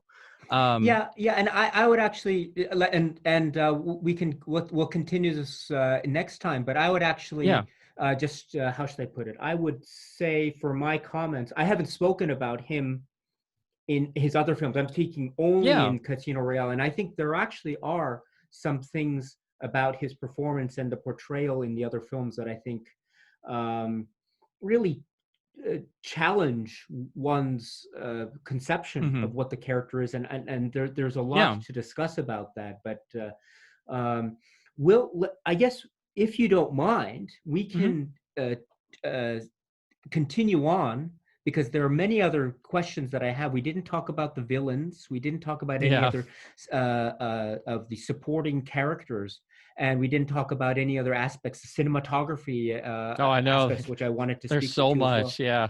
So let's do this, if you don't mind. Let us have another conversation hmm very soon, and we can pick up this conversation where we left off right now. Is that okay Yeah, with you? absolutely. Oh, that's, I Yeah. look forward to that. Time wise, trying to think. I might be able to do it tomorrow at the same time, if that would be okay. Oh, interesting. I'll get back to you Yeah. Yeah. maybe offline, and then we can figure it out. I think tomorrow might work. That might be an interesting idea.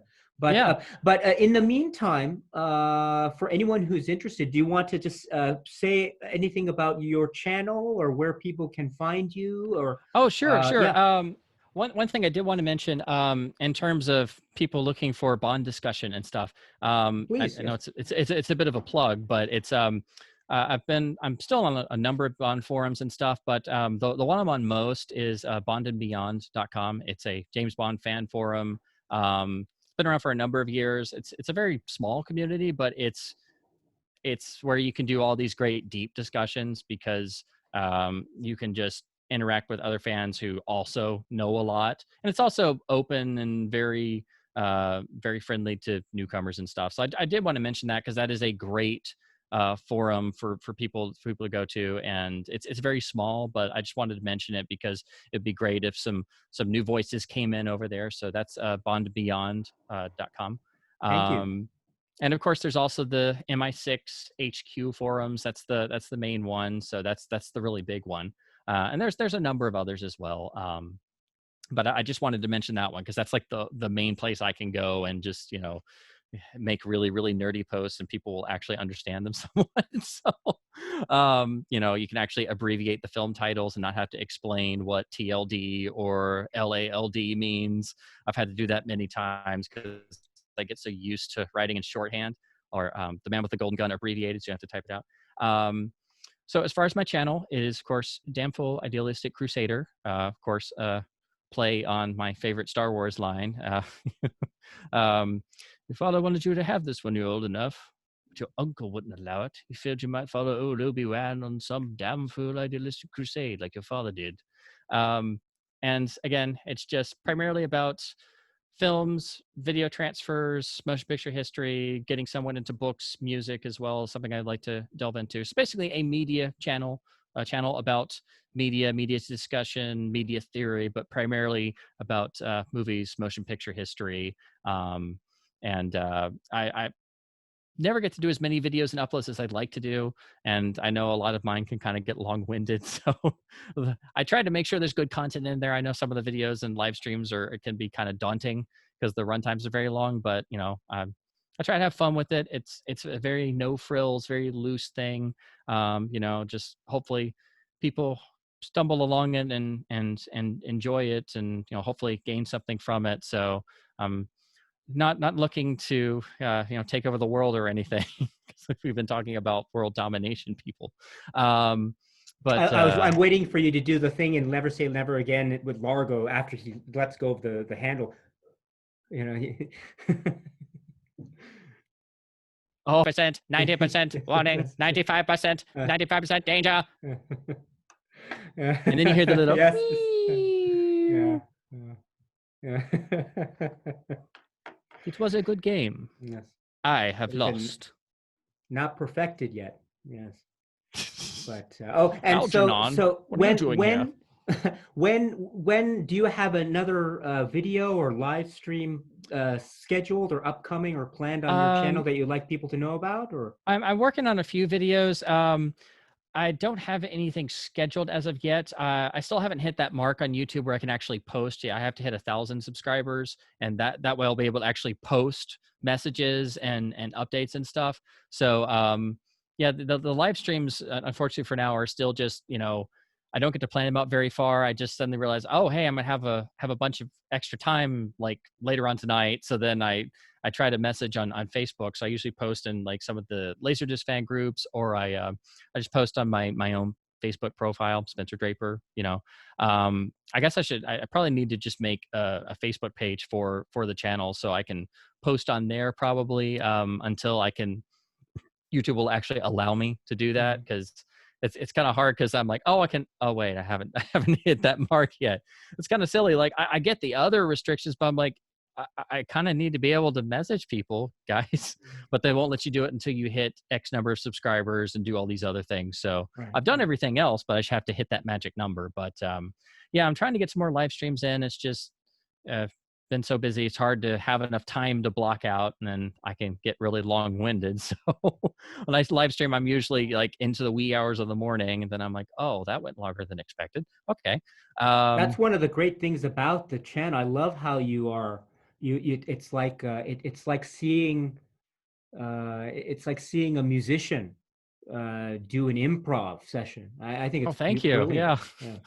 Yeah, I admit it's I just do everything off the cuff. I just try to keep it simple and very inviting and friendly. So whoever wanders in can just feel at ease, and to make it not like a lecture or not like um a, a gaming stream where you jump in and you got to figure out what's going on and so on and so forth, because there's all these people doing all this stuff going on. So yeah, it's very much no frills and off the cuff, and just very open-ended, and just then whatever pops up in the chat box once I finish spieling on, I try to get through all that stuff, and usually by the time I finish talking I have to scroll through and I try to get to everything, and I know you do as well, but it's kind of weird because it's quite overwhelming. It's a one-sided conversation, and you get very tired very fast. It's a lot like doing radio broadcasting for sure. I did a lot of college radio back in the day, so that's what it reminds me of most. Talking on a microphone at a board in a little tiny radio office, but you're not hearing anybody back. You're talking to nothing, and you just have to hope that it sounds okay. Um,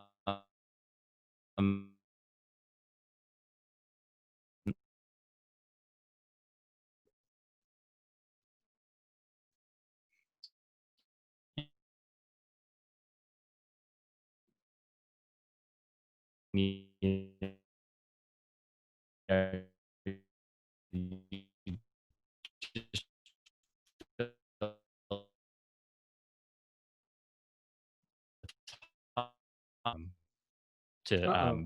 yeah, I think we dropped out for a We second. dropped out? Okay, here, give me 1 second here. Okay, it's still recording. So, Yeah, okay, I see you okay, back now. Just to back great. up brief second because I know you got to go. So I was saying I'm working on a new installment. I'm going through my Hardy Boys book collection. It's the largest book collection I have, so I've had to split it up Oh, into great, several great. videos. Yes. And there's so much information to go over that it's a whole lot to talk about. Additions, revised text. They rewrote the first 38 books over a certain year period, so you have to track down the original unaltered text of the first 38 books, and then there's all the continuation books. So I've done the first part on the original canon books, and I'm working on the next installments of the other series because there's so many. I know I have at least several hundred. I have a whole bookshelf. It's just nothing but a wall of blue with the blue spines.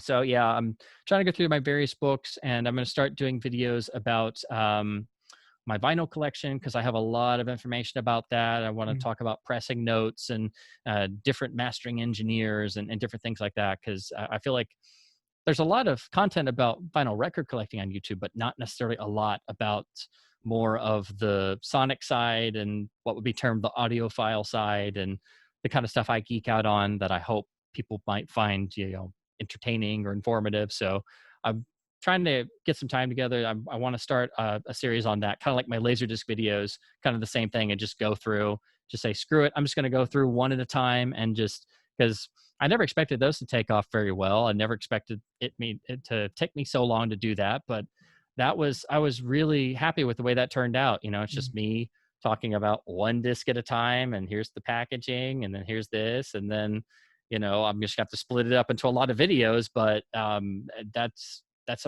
actually a really easy way to discuss stuff. That way you can cover everything, and people can find it, and if they enjoy it, then they can stick around for more. If not, at least it's out there. So yeah, that's what I'm going to be working on next. And as always, I'm trying to do more criticism, more reviews regularly. Try to get more writing published and stuff. Try to get my old blog going up again. I'm probably going to rename it so it's the same name as the channel, so that way people can find it. And then eventually start doing some actual film reviews on the channel, just in video form. And also hope to get some modern disc reviews out, like some Blu-ray and modern release reviews. Like some of the specialty releases like Arrow and Shout Factory and Indicator and stuff like that, because there's some amazing stuff coming out right now. Even though, everybody's saying physical media is declining and stuff, these specialty labels are, I mean, they're doing the work that the studios don't want to do. And I mean, the availability of certain titles, like if kid me had known stuff like this would be possible, I would not have believed you, Um, and I try to keep up with all the 4K news and technical updates and things. And I'm still trying to figure out a way to go fully 4K, but it's a very budget unfriendly thing to do. mm. Going right for a 4K OLED panel is quite expensive and they're not perfect. So trying to, figure out, what to save up for and what to do. And then, on the flip side, I still have tech and gear that I use that most people don't use. I watch my Laserdiscs on an HD CRT, and I know that's kind of different. So I know some people would be like, "What are you doing that for?" I'm like, "Well, because this and this and this." So I would like to get some videos about some tech stuff as well that's related in terms of displays and formats and stuff. Kind of some of the stuff that Sam Hatch at Culture Dog does. He's done a number of videos about especially I love the laserdisc aspect ratio stretching one he did, which is just Yeah, like, yes, preaching to the choir, it's like, yes, he speaks the truth. you know that was it great. is Yeah. a long-standing battle. Yes. Mm, um so yeah, that's pretty much what I'm trying to work on. It's just a matter of, with everything going on in the world right now, just trying to set aside blocks of time that I can dedicate and then get it all edited down and uploaded and stuff. But yeah, I'm hoping to get a more steady line of videos put up and stuff. And I'm always inspired by your prodigious output. It's always great to see whenever you upload something and you have a really great steady stream of fantastic content on your channel, and it's oh, always a great thing to mhm. get the little notification that you've done some new uploads. Oh, thank you. No, not at all. Thank you very much for Hmm. that, but not at all. But Oh, that's wonderful. I will say again that your channel, Damn Fool Idealistic Crusader, is brilliant, and I encourage Thank you. everyone to subscribe.